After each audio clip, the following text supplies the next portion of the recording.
పవనమచింత్య వైభవం తం నరం వపుషి కుంజరం ముఖే మన్మహే కిమపి తుందిలం మహః.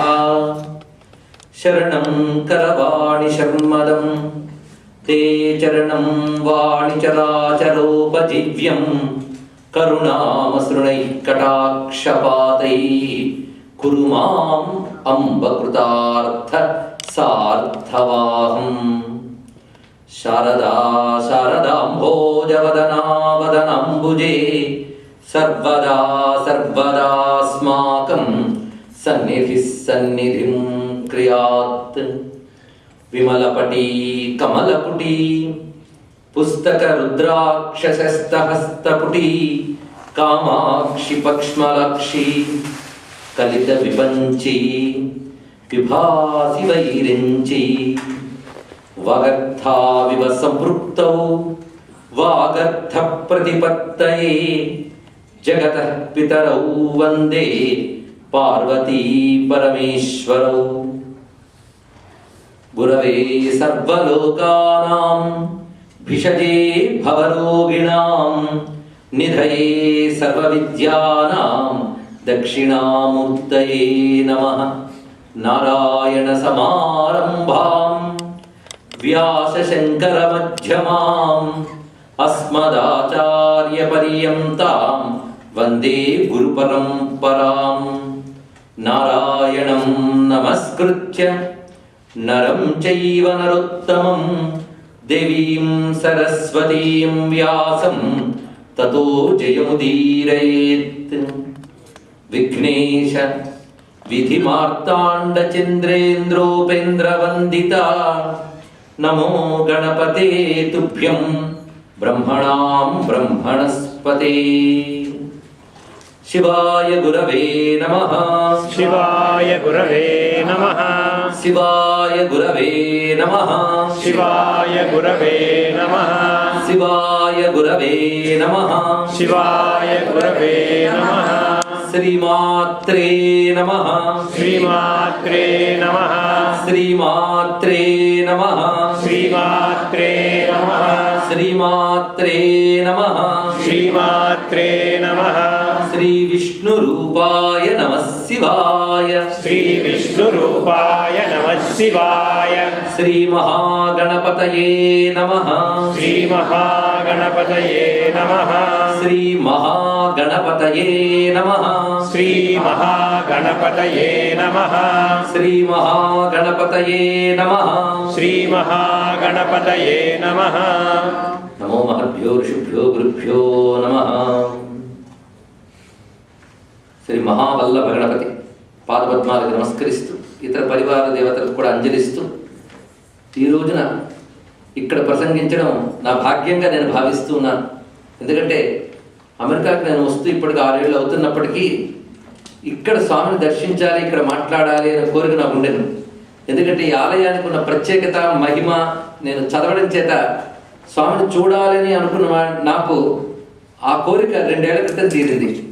2014లో నేను ఇక్కడి నుంచి న్యూయార్క్ నుంచి తిరిగి భారతదేశానికి వెళుతూ స్వామి దర్శనం చేసి వెళ్ళాను. సగం తీరింది, ఇంకా మిగిలిపోయింది ఒకటి మాట్లాడడం అనేది ఒకటి. అదంతా ఆయనకే చెప్పుకున్నాను. ఆయన ఎవరిని కదిలించాడో కానీ ఇప్పటికి సిద్ధించింది. ఇక్కడ గణపతి ఉనికిని నేను అనుభవించాను. I felt existence. ఆయన ఉనికిని నేను అనుభవించాను. ఆయన ఇక్కడ సంపూర్ణమైన కళలతో ఉన్నాడు. తర్వాత దీని చరిత్ర తెలిసాక మొత్తం అమెరికా వాసులకు ఒక మహాక్షేత్రం దొరికింది అని మాత్రం అనిపించింది. కేవలం గుడి కాదు, మహాక్షేత్రం. స్వామి తన సంకల్పంతో ఇక్కడికి విచ్చేశాడు.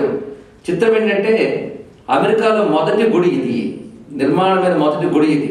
కొంచెం ముహూర్తముల తేడాల వల్ల మొట్టమొదటి ఆరంభింపబడినది పిట్స్బర్గ్ టెంపుల్ అయినప్పటికి కూడా మొదటి మందిరం ఇదే. ఆ చరిత్రని ఇవాళ శారదమ్మ గారు తెలియజేశారు. మన మొదటి దేవుడు గణపతి, అమెరికాకి మొదటి దేవుడు గణపతి. ఇది కూడా మనం ఆలోచిస్తుంటే సంకేతార్థాలు నమ్ముతున్నాం. ఏనాడు నిర్మాణమైనటువంటి ఆలయానికి మహావల్లభ గణపతి అని పేరున్నది. మనం కూడా అంటూ ఉన్నాం. అసలు ఆ పేరు ఎందుకు వచ్చింది అనేది కూడా ఆశ్చర్యకరమైన అంశమే. అరుదైనటువంటిది. లక్ష్మీ గణపతి వింటాం, మహాగణపతి పేరు వింటాం, కానీ మహావల్లభ గణపతి అనేటువంటి స్వామి ఇక్కడ ఉండడం మరొక విశేషమైన అంశం. మరొక ప్రత్యేకత, ఇవాళ వచ్చిన వాళ్ళందరూ కొద్దిగా భాగ్యవంతులు. ఎందుకంటే మహా తపస్వి, సాక్షాత్ దక్షిణామూర్తి యొక్క మరొక అవతారము, మరో శంకరాచార్యుల యొక్క స్వరూపము అని మనం కీర్తించేటువంటి కంచి మహాస్వామి శ్రీ శ్రీ శ్రీ చంద్రశేఖరేంద్ర శాస్త్రి స్వామి వారు తాను నిత్యం అర్చించేటువంటి అర్క గణపతిని ఇక్కడ ఇచ్చారు మొట్టమొదట. ఇప్పటికీ అర్క గణపతి మందిరంలో మనకు కనబడుతూ ఉంటుంది. అయితే ఎప్పుడు కవచం వేసి ఉంటుందట. ఇప్పుడు కొత్త కవచం చేయడం కోసం ఉన్న కవచాన్ని తీశారు. మన భాగ్యవశాత్తు ఆ మూర్తిని చూడగలిగేవాడు. అందుకే వాడు వచ్చిన వాళ్ళ విధంగా భాగ్యవంతులే. మరొక చరిత్ర ఈ ఆలయం గురించి నేను చదివాను చాలా కాలం క్రితం. అది కూడా సాధకులకు ఉత్సాహం కలిగిస్తుందని చెప్తున్నాను.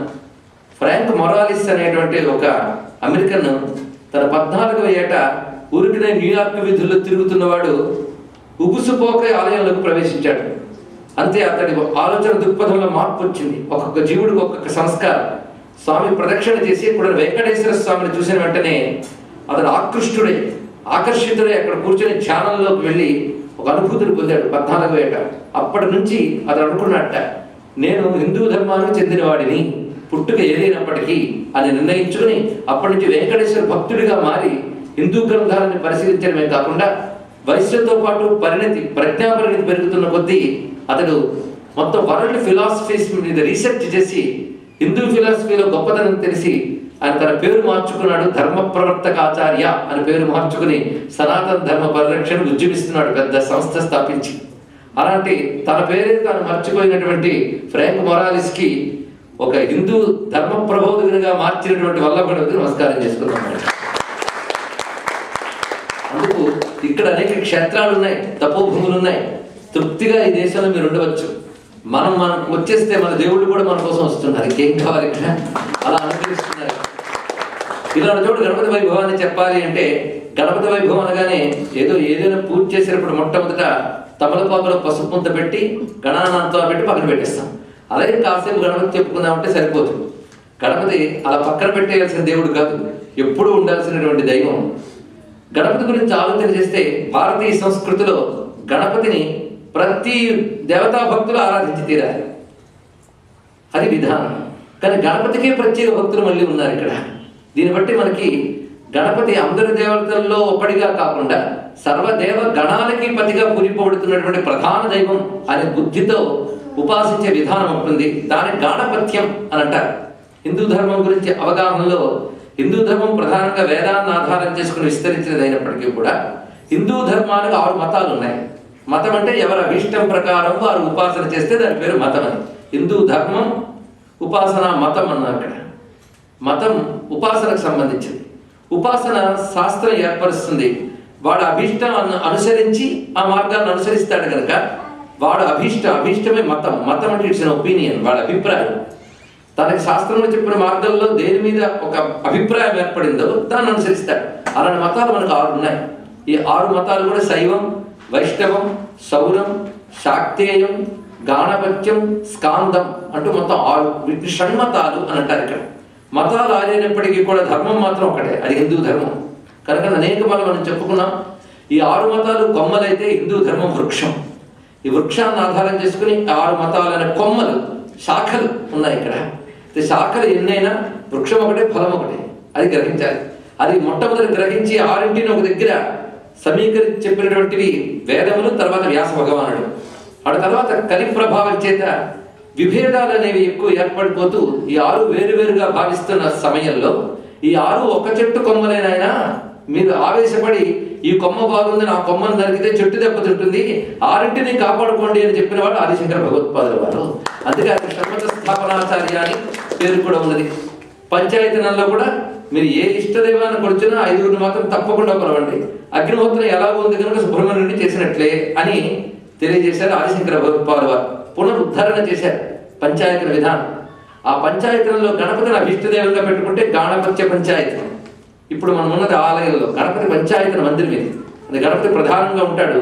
చతుర్దిశల యందు కూడాను శివుడు, శక్తి, విష్ణువు ఇత్యాదులు చెప్పబడుతూ ఉన్నాయి. కనుక ఇది పంచాయతన మందిరం. అటువంటి ఈ మందిరంలో గణపతిని ప్రధాన దైవంగా కొలుచుకుంటాం. అయితే గణపతి కేవలం శివపార్వతుల పుత్రుడుగానే మనందరికీ తెలుసు. కానీ పురాణాలు బాగా చదివితే శివపార్వతుల పెళ్లి సమయంలో గణపతిని పూజించారు. ఇది ఆశ్చర్యం కలుగుతుంది. అయ్యా ముందు ఎలా పూజించారు ఆయన్ని అంటే గణపతి విఘ్నేశ్వరుడు కదా, అంటే విఘ్నాలకు నియామకుడు. విఘ్నాలు శివపార్వతులు పెళ్ళయ్యాకే రాలేదు, అంతకు ముందు నుంచి కూడా విఘ్నాలు ఉన్నాయి. కానీ విఘ్నాలు ఉంటే విఘ్నపతి కూడా ఉంటాడు. ఎప్పుడు విఘ్నేశ్వరుడిగా భగవతత్వం ఒకటి ఉన్నది. అది పార్వతీ పరమేశ్వరుడు తనయుడిగా ఒక రూపాన్ని వ్యక్తపరుచుకొని వచ్చింది. కానీ సృష్టి స్థితిలో కారకమైన పరమాత్మ విఘ్న వినాశకుడిగా భావింపబడితే అప్పుడు గణపతి అవుతున్నాడు. ఇక్కడ పరమాత్మ ఒక్కడే, భావనానుగుణంగా వివిధమైన శక్తులకు ప్రతీకలుగా వివిధ రూపాలు ధరిస్తూ ఉంటాడు. ఈ సమన్వయ సూత్రం హిందూ ధర్మానికి చాలా ప్రధానం. అదే ఏకత్వాన్ని మనకి ఇస్తూ ఉంటుంది. ఇంతమంది దేవుళ్ళు ఎందుకు అనడం కాదు, ఒకే పరమాత్మ ఇన్ని దేవతల రూపాలు ధరించి ఈ ప్రపంచాన్ని మనల్ని నడుపుతున్నాడు అనే ఎరుక మనకి కలిగి ఉండాలి. అయితే ఈ గణపతి అనే మాటకి మన ఆ పేరు ఎత్తగానే మనకు తొండంతో ఉన్నటువంటి ఒక స్వామి గుర్తుకొస్తాడు ప్రతివాడికి, గణపతి అనగానే. కానీ గణపతి అనే మాటకి ఆకారం మర్చిపోయి నామానికి అర్థం ఒకసారి భావన చేద్దాం. గణపతి అసలు కొంచెం ఆలోచిస్తే ఈ గణపతి అనే నామ వివరణ లేదా నామ మననమే పెద్ద ఉపాసన. అందుకే నామాన్ని కూడా మన అర్థస్ఫురణతో దాని మీదే దృష్టి నిలిపితే అది నామధ్యానం, అప్పుడు నామమే సిద్ధినిస్తుంది. ఇది ఒక నామయోగంగా మనం భావించవచ్చు. నామాన్ని ఏదో పెదవులతో అంటున్నటువంటి శబ్దంగా కాకుండా ఆ నామం యొక్క భావాన్ని మనం పరిశీలిద్దాం. గణపతి ఈ రెండు పదాలు చూస్తే గణము అంటే సమూహము, సమూహం అంటే ఎన్నో కలిస్తే ఒక సమూహం అవుతుంది. కానీ సమూహంలో అనేకం ఉంది. కానీ గణం అంటే అనేకం, పతి అంటే ఏకం. అనేకము ఏకము ఈ రెండు కలిపి కనబడుతున్నాయి ఇక్కడ. అనేకం అనేది ప్రపంచం యొక్క లక్షణం, ఏకం అనేది ఈశ్వరుడి లక్షణం. ఏకం అద్వితీయం బ్రహ్మ అనే మాట ఉన్నది కనుక పరమేశ్వరుడు ఈశ్వరుడు ఎప్పుడూ ఒక్కడే. ప్రపంచం అనేకం. మన ప్రపంచం అని ఏకవాచకంలో చెప్పినప్పటికీ కూడా ప్రపంచం ఎప్పుడు అనేకమే. ఎంత ఉందండి ప్రపంచం, మన కంటితో చూసే ప్రపంచమే లెక్క కందనంత. ఇక మిగిలినటువంటి మన కంటికి కనబడిన ప్రపంచం ఎంత ఉన్నదో ఇదంతా కలుపుకుంటే ఈ ప్రపంచం అంతా అనేక స్వరూపంగా ఉన్నది. అనేకం ఎప్పుడు చిత్త విభ్రమకారకం. అంటే అనేకాన్ని చూడగానే ఒక విధమైనటువంటి బెదురు వస్తుంది, అంత చెదిరిపోతుంది దృష్టి. కానీ అనేకముల యందు ఏకమై ఉన్నవాడు ఉన్నాడు, వాడిని మనం వేదాంతం పరమాత్మ అని చెప్తుంది. అనేకమునందు ఏకమై ఉన్నటువంటి వాడు కనుకనే కనబడుతుంది అనేకం, తెలుసుకోవలసింది ఏకం. కనబడుతున్నదంతా అనేకం కనుక అనేకానికి గణం అంటే గణముల యందు అంతర్యాలుగా ఉన్న ఏకం పరమాత్మ. అంటే గణపతి అనే వాక్యమే ప్రపంచము పరమాత్మ రెండింటి సంబంధాన్ని చెప్తుంది ఇక్కడ. ఎందుకంటే మన ముందు కనబడుతుంది ప్రపంచం, చూస్తున్నా మనం ఇద్దరమే ఉన్నాం. కానీ మనల్ని ప్రపంచాన్ని నడిపేవాడు మూడోవాడు, వాడు ఈశ్వరుడు. కనుకనే గణపతి తత్వ విచారణ చేసేవాడు గణమునందంతటా వ్యాపించినటువంటి ఈశ్వర తత్వాన్ని తెలుసుకోబోతున్నాడు. కనుకనే మీరు తొండము రూపము మర్చిపోయి గణపతి నామాన్ని ఒక్కటనే బయటకు మీరు తీయగలిగినట్లయితే ఈ ప్రపంచమంతా గణము, ప్రపంచానికి శాసకుడు గణేశుడు లేదా గణపతి అని కనబడుతున్నది ఇక్కడ. ఇక్కడ గణపతిని చూసేటప్పుడు గణాన్ని తీయనక్కర్లే, గణాన్ని తీసేసి పతిని పట్టుకోనక్కర్లే. గణమును చూస్తూనే పతిగా వాడు ఉన్నాడనే ఎరుక మనకు కలిగితే చాలు. ఇది మనకు కలగడానికి ఒక మాట అంటాడు భగవద్గీతలో కృష్ణ పరమాత్మ. అదేమిటో మన ధర్మంలో ఏది మాట్లాడినా భగవద్గీత ముట్టుకోవాల్సింది, అది లేదు పలుకు రాదు. మత్త పరతరం నాస్తి యత్కించిదస్తి ధనంజయ మయి సర్వమిదం ప్రోతం సూత్రే మణి గణాయివ. నన్ను మించిన గొప్ప వస్తువు వరకు లేదయ్యా విశ్వంలో. అలాంటి గొప్ప వస్తువైన నేను ఎక్కడో బియాండ్ ద యూనివర్స్ కాదు, విశ్వంతోనే ఉన్నాను. ఎలా ఉన్నాను అంటే మయి సర్వమిదం ప్రోతం సూత్రే మణిగణ ఇవ. ఈ విశ్వమంతటా ఎలా వ్యాపించానంటే మణుల హారంలో దారంలా వ్యాపించున్నాను. కనుక మణులు గణము, దారము పతి ఏకమే. కనుక విడివిడిగా కనబడుతున్న మా జీవులందరూ మణిపూసలు లాంటి వాళ్ళైతే వాళ్ళలో దారముగా ఆధారముగా ఉన్నటువంటి ఈశ్వరుడిని నేనే అని చెప్పాడు స్వామి. అదే గణపతి యొక్క తత్వము. ఇది మనం గ్రహించగలిగినట్లయితే మనం గణపతి అనగానే ఎవరిని పూజిస్తున్నాం? సాక్షాత్తు పరమేశ్వరుడు పూజిస్తున్నాం. ఇంతవరకు చెప్పిన భావంలో రూపం ఉందా? ఒకసారి ప్రశ్న వేసుకోండి. రూపమేమీ లేదు. కానీ గణపతి అనగానే విశ్వమనకంతరికి పతి అయిన వాడు పరమేశ్వరుడనే అర్థం. అది గణపతి పూజ చేసేటప్పుడు పసుపు పొద్దు పెడతాం, అందుకని అక్కడ తొండాలు చెక్కం, ఎవరు మొహం చెక్కం, పసుపు పొద్దు పెడతాం. అంటే ఎంత గొప్ప సంస్కృతి అండి. భగవంతుడికి ఆకారము లేదు, అనుకుంటే ఆకారం ధరిస్తాడు, రెండు ఉన్నాయి. అది ఆకారం లేని పసుపు ముద్దలో ఆ గణపతి తత్వాన్ని మనం ఆవాహన చేసి పూజ చేస్తున్నాం. మంత్రానికి ఎంత శక్తి ఉంటుందంటే మన హిందూ మంత్రాలకి భగవంతుడిని తీసుకొచ్చి పసుపు ముద్దలో కూర్చోబెట్టగలిగినంత శక్తి ఉంటుంది ఇక్కడ. అంటే గణానాం త్వా గణపతిం హవామహే కవిం కవీనాం ఉపమశ్రవస్తమం జ్యేష్ఠరాజం బ్రహ్మణస్పత ఆనశృణ్వన్నోతిభిः సేదసాదనం అని కీర్తిస్తాం. ఈ మంత్రంలో కూడా ఎక్కడ ఏనుగు ముఖం వర్ణన లేదు. మీరు పరిశీలించినట్లయితే ఈ మంత్ర వ్యాఖ్యానం సమయం చిక్కితే ముగించే లోపల నేను చెప్పుకుందాం. అయితే మొత్తానికి గణపతి అంటే ఒకటి తెలిపింది. ఇప్పుడు ఆయన విఘ్నేశ్వరుడు అని మనకు పేరు వచ్చింది. విఘ్నములకు ఈశ్వరుడు అని అర్థం. అయితే విఘ్నం అంటే అర్థం ఏమిటి? ప్రతివాడికి తాను చేస్తున్న పని దానికి వచ్చే ఆటంకాలు రెండే తలుచుకుంటాడు. కానీ సృష్టిలో విఘ్నము అవసరమా అనవసరమా అనే ప్రశ్న మనకు అనవసరం. ఎందుకంటే విఘ్నాలు ఉంటాయి సృష్టిలో, విఘ్న అవసరం కూడా. విఘ్న అవసరము, విఘ్నము అనవసరము రెండును. మనం ఎవరైనా చెప్పడానికి విఘ్నం గురించి. అదే మీరు బాగా గమనించండి. అమ్మ కూర్చోండి, అమ్మ కూర్చోండి దగ్గరికి ఇక్కడ కూర్చోండి అమ్మ. విఘ్న నాయకుడు అంటామని, విఘ్న నాశకుడు అనం మనం. విఘ్నేశ్వరుడు అంతే కదండి పేరు. ఈశ్వరుడు అంటే మళ్ళీ లీడరు, రూలరు, నాయకుడు. విఘ్నములకు నాయకుడు ఆయన. అందుకే విఘ్న నాశకుడు అని లేదు. పరిశీలించండి, ఇక్కడ విఘ్న నాయకుడే అంటున్నాను. అయితే మనకి విఘ్నాలు పోవాలని తొందర ఎక్కువ కనుక విఘ్న నాశక అని మనకు కూడా కలుపుతూ ఉంటాం మేము. కానీ విఘ్న నాయకుడు అంటే విఘ్నాలకైనా పాలకుడు. మరి వాటిని పెంచి పోషిస్తాడు ఆయన. ఇదేమిటంటే ఏమైనా బాగుందా అంటే ఇక్కడ అర్థం గమనించుకోవాలి. ఒక చిన్న పని చేస్తే మనకు విఘ్నం వస్తున్న భయంతో తొలగించమని గణపతిని ప్రార్థిస్తున్నామే. మరి సృష్టి అనే పెద్ద పని పెట్టుకున్న బ్రహ్మగారికి విఘ్నాలు రాకుండా ఉంటాయా? చిన్న పనికి చిన్న కష్టాలు ఉంటాయి, పెద్ద పనికి పెద్ద కష్టాలు ఉంటాయి. పీత మన సాగుతుంది మనకి ఇక్కడ. అలా బ్రహ్మగారు కూడాను మొట్టమొదట పరమేశ్వర సంకల్పంతో సృష్టి చేయడానికి ఉద్భవించినటువంటి బ్రహ్మ భగవంతుడిచ్చిన శక్తితో తాను సృష్టి చేయడానికి ఉద్భవిస్తున్నప్పుడు సృష్టి చేయబోతే ఆయన విఘ్నాలు వచ్చేయటం. ఈ విషయం మనకి బ్రహ్మవ్యక్త పురాణం చెప్తోంది, తర్వాత గణేష పురాణం చెప్తున్నది, ముద్గల పురాణం చెప్తున్నది. 3 పురాణాల కథ.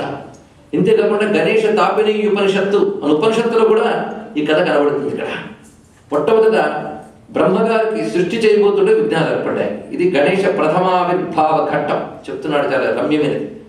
అప్పుడు బ్రహ్మగారి ధ్యానాన్ని కూర్చున్నారు. విఘ్నాలు తొలగించడం ఎలాగా అని. ఎందుకంటే బ్రహ్మకి ఏం చేతనైనా చేత కాకపోయినా ఒక్కటి చేతనం. కష్టం వచ్చినప్పుడు భగవంతుని స్మరించడం, అది చేతనైతే చాలండి, ఇంకోటి అక్కర్లేదు. పరమాత్మను స్మరిస్తున్నాడు. పరమాత్మ అనగానే సృష్టి స్థితి లయలకి మూలమైన ఒకటే ఈశ్వరుడు. అతను చెప్పే నామం ఒక్కటే, దాని పేరు ఓంకారం. కనుక హిందూ మతం గొప్పతనం ఏంటంటే ఒకటే పరమాత్మ అని చెప్పేది ఒకటే అక్షరం ఓంకారం. కానీ ఒక్కడొక్కడిలా ఉండకుండా ఇంత ప్రపంచం చేసేది కనుక ఆయనకి అనేక రూపాలు, అనేక పేర్లు తర్వాత వచ్చింది. ఈ సూక్ష్మమైన సూత్రం తెలుసుకుంటే స్పష్టమవుతుంది. బ్రహ్మగారు ఆ ప్రణవాన్ని జపం చేయడం మొదలుపెట్టారు. ఎందుకంటే అనేక చోట్ల శాస్త్రం బ్రహ్మ నోటి నుంచి మొట్టమొదటి వచ్చిన శబ్దం ఓంకారం అనే చెప్తుంది. ఇక్కడ ఆ ప్రణవాన్ని జపం చేస్తున్నాడు. కేవలం ప్రణవాన్ని ధ్యానం చేస్తున్నాడు. అది కూడా ఆ ధ్యానం చేస్తూ ఉండగా ఆయనకి ఎదురుగా తాను జపించే ఓంకారం ఒక తేజోమయమైన ఆకారం ధరించి కనబడింది. ఎప్పుడైనా సరే మనం ఉచ్చరించే శబ్దం ఒక తేజో రూపాన్ని ధరిస్తుంది అనేది ఒక సూత్రం. అప్పుడు ఆ ప్రణవం యొక్క శక్తి ఒక తేజపుంజంగా ఎదురుగా కనబడుతుంది. అక్కడ ఆ తేజపుంజం వచ్చినప్పుడు అందులో వచ్చిన నాదం కూడా వినపడుతుంది. అప్పుడు కళ్ళు తెరిచి చూశాడు బ్రహ్మగారు. చూడగానే మహాతేజపుంజం క్రమంగా ఒక రూపం ధరించింది. ఇక్కడ బ్రహ్మగారు ఏ కోరికతో ధ్యానించాడో కోరిక తగ్గట్టుగా రూపం ధరించింది. భగవంతుడు ఎప్పుడైనా మన ఉపాసనకు తగ్గ రూపాన్ని ధరిస్తాడు.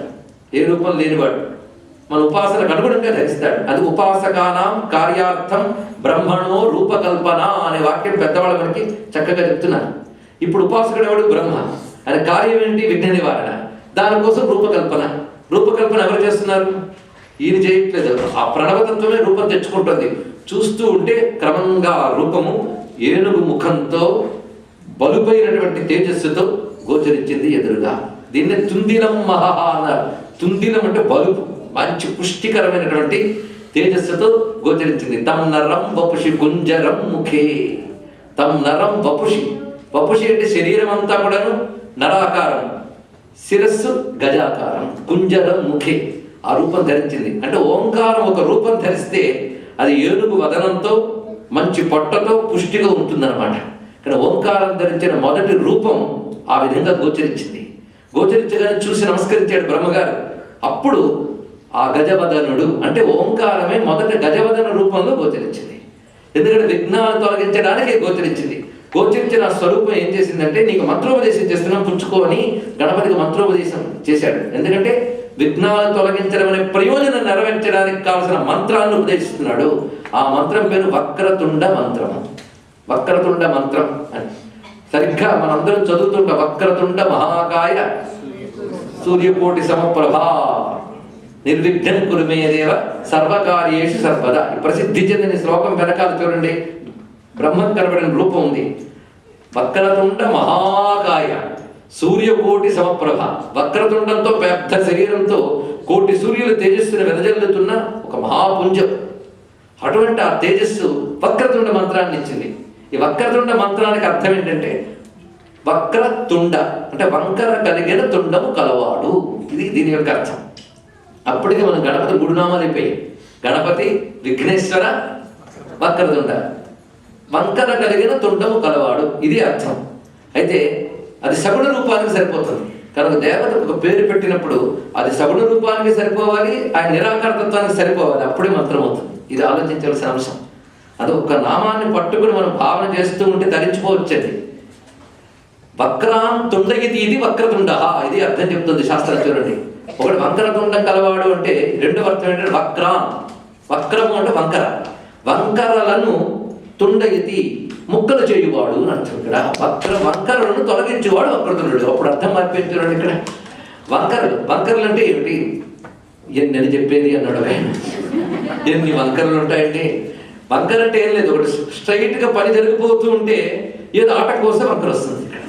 కానీ వక్రం అంటే ఆటంకాలే, కనుక ప్రతిదీ ఆటంకం. కొందరు చక్కగా ఆలోచిస్తూ మధ్యలో వక్ర బుద్ధి వస్తుంటుంది. వక్రబుద్ధి, లోకంలో వక్రబుద్ధి అని మాట కూడా ఉంది. ఈ వక్రబుద్ధులు ఏంటంటే సత్యాన్ని సత్యంగా చూడనివ్వు. ఎదురుగా ఒక మంచి అనుభూతి కలుగుతుంటే పనికిమాలిన తర్కం వస్తుంది, సందేహం వస్తుంది, భయం వస్తుంది, సిగ్గు వస్తుంది, ఒకటేమిటి కావలసిన వికారాలన్నీ వస్తాయి. వాటి వల్ల మన ప్రగతి ఆగిపోతుంది. కనుక ఈ వికారాలకి పేరే వక్రము. కనుక వక్రం అనగా విఘ్నమే. విఘ్నమును తొలగించేవాడు వక్రతుండ. ఇంకొక అద్భుతమైన అర్థం ముద్గల పురాణం చెప్తుంది. వక్రం అంటే మాయా, చాలా విశేషమైనటువంటి భావం అండి. ఇక్కడ పరబ్రహ్మ భావనతో చూడాలి. ఎందుకంటే గణపతిని పరబ్రహ్మ భావనతో ఉపాసించే మతం ఒకటి ఉంది. వాళ్ళు శివుడు, విష్ణువు, అమ్మవారు వీళ్ళెవరిని పట్టించుకోరు, గణపతే సర్వస్వం అంటారు. అలా అన్నటువంటి మతం ఎలాగైతే వైష్ణవం అంటూ విష్ణువు తప్ప ఇంకోటి లేదని ఉందో, శివుడు తప్ప మరొకటి లేదని శైవం ఎలా ఉందో, శక్తి తప్ప మరొకటి లేదంటూ శాక్తేయం ఎలా ఉందో, గణపతి తప్ప అన్యదైవం లేడని గాణపంచం ఒకటి ఉంది.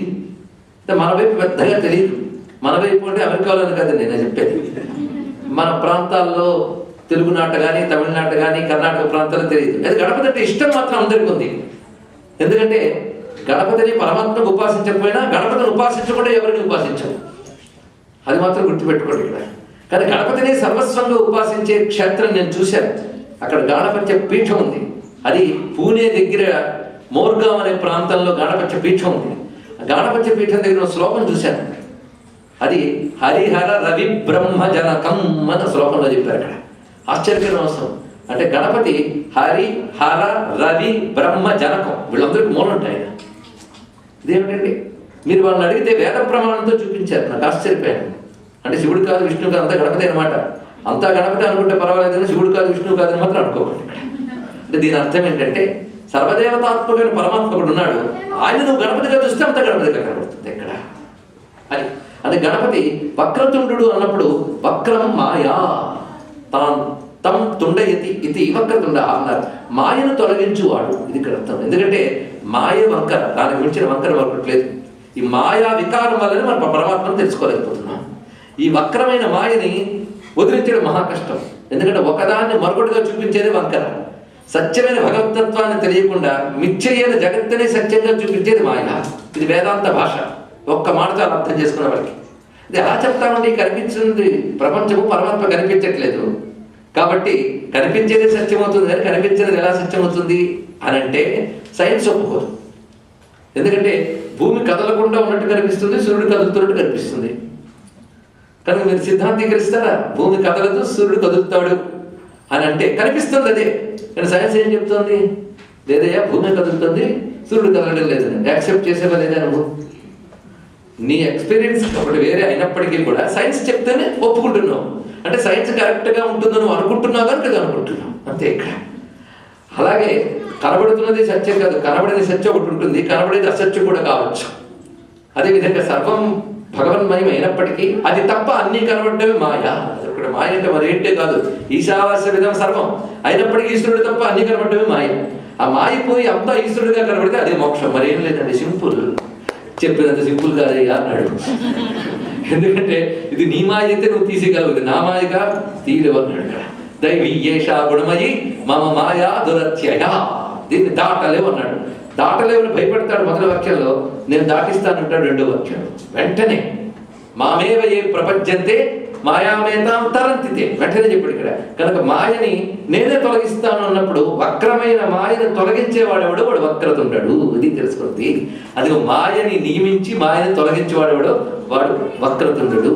దీన్ని బట్టి అవన్నీ బ్రహ్మ పదార్థంగా అర్థం చెప్పబడుతున్నది.